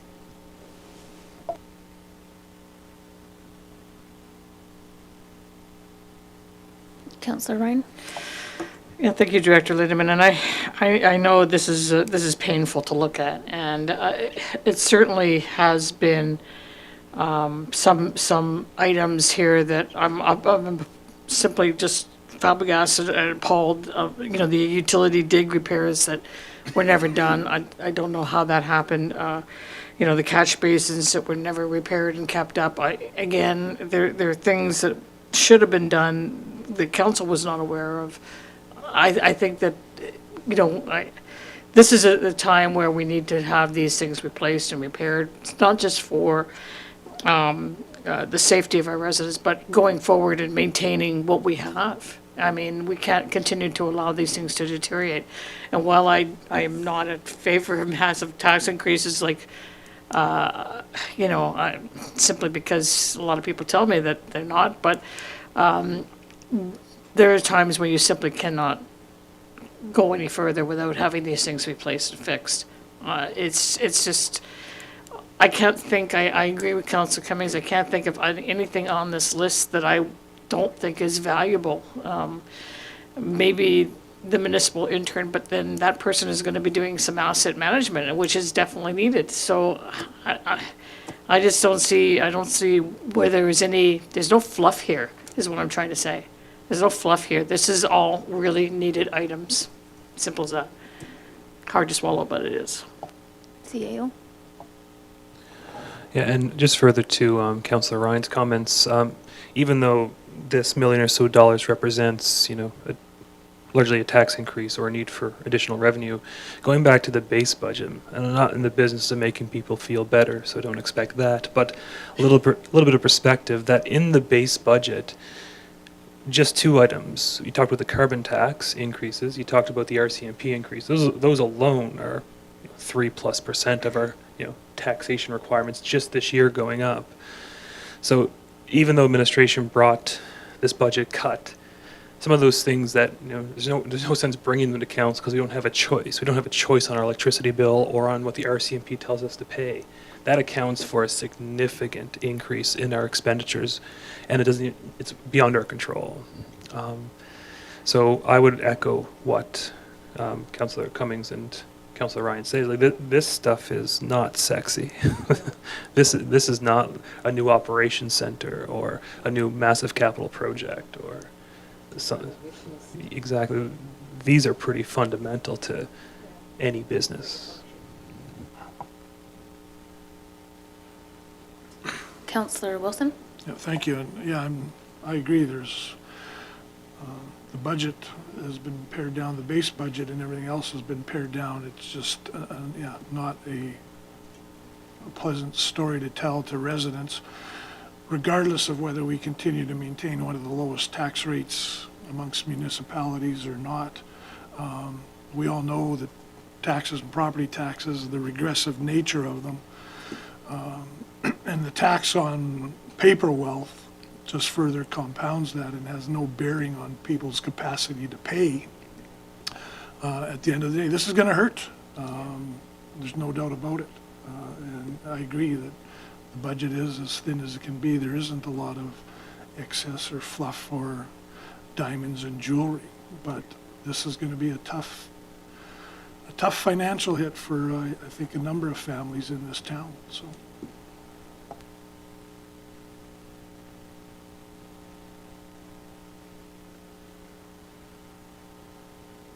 Okay, no further comments, CAO?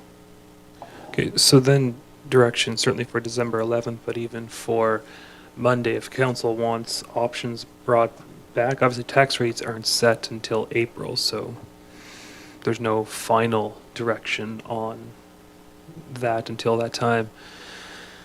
But if I could start with the option with cushioning from reserves, whether it be the tax stabilization reserve or other reserve funds. Is council open to seeing options on that, or? Yes. Okay.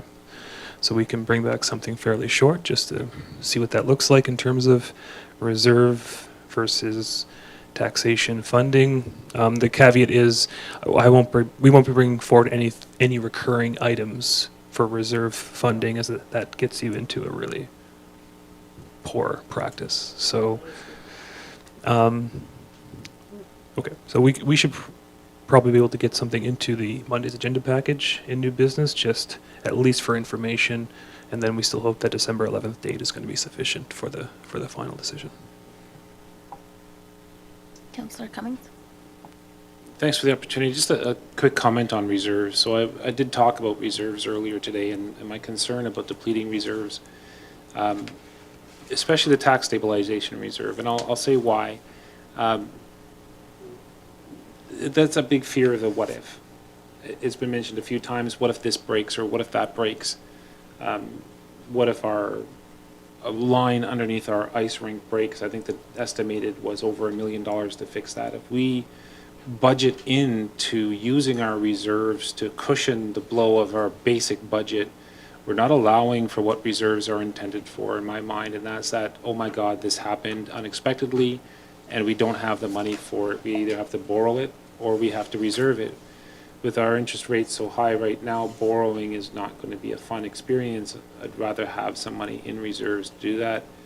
So I'm not a big fan of going into those reserves unless we absolutely need to.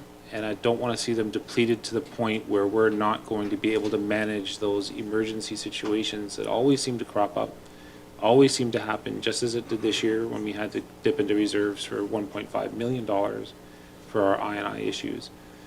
So I just want a little bit of, yes, it's a hard blow. Yes, it's a lot of, we're talking tax increases. But again, kicking of the can down the road, we need to be prepared for those emergencies that may happen throughout the year. Councillor Ryan? Well, I concur with Councillor Cummings with regards to part of what he's saying, certainly dipping into the reserves to pay for some of these items that you had mentioned, CEO Williams. You know, if we can not spend a ton of money on the reserves and tackle some of the small, low-hanging fruit, then that'd be fine. But the tax reserve was there for a reason, and that it's exactly this kind of thing. This is exactly what it was there for. I don't agree with depleting it entirely because I've never been a proponent of that. But to dip into it for, if we've got 300 and we dip into it for 100,000 or 150,000, I'm fine with that. It also gets replenished. So it gets replenished every time we have major increases in our assessment value. Correct me if I'm wrong, Sheena, with regards to that, but I think that that's how it was. So it does get replenished every year. It's never been at a zero level, and so this is exactly what that reserve was made for, as far as I'm concerned, so I don't have a problem dipping into that one. Councillor Blatz and then Councillor. Thank you, Director Linderman. And those were going, I was going to just make the same comments that Councillor Ryan has done too. And I agree partially with Councillor Cummings, but I also want to remind everybody that even if we had even if we could borrow money, we at this point in time really don't have a lot of capacity either, no matter what the interest rates are. So we've got an awful lot of scenarios to look at. And I would just look forward to some options that administration can bring back to council on what we can potentially do and how we can try to get around a really high tax increase. We know there's going to have to be a tax increase, but I'd like to see what our options are before we start to really jump to any major conclusions or start making comments until we know what the facts are going to be. Councillor Wilson? Thank you. And I've asked this question before, I can't remember in which of the couple of different forums we have, but I'll ask it again, draw the ire perhaps of some people, but maybe not. But and I certainly don't advocate and think that we should be budgeting on the basis of ifs and buts.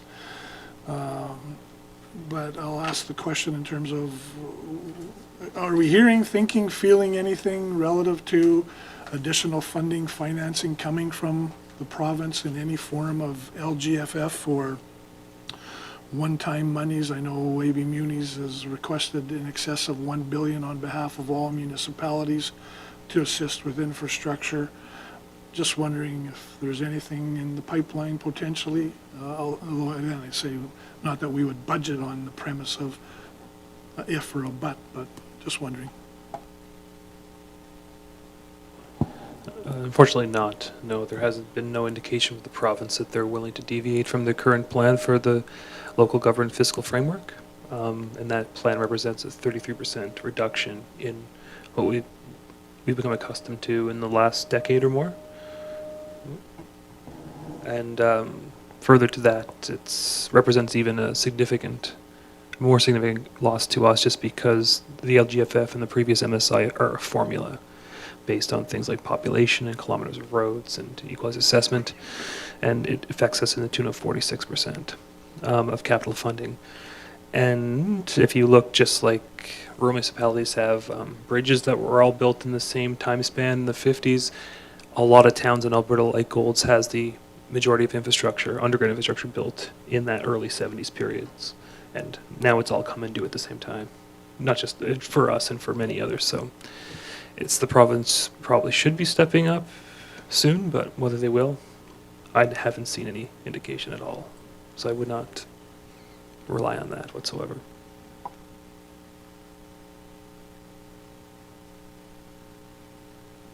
Okay. Seeing no further comments, I don't know if, do you have any closing remarks, CEO? Or good. Okay.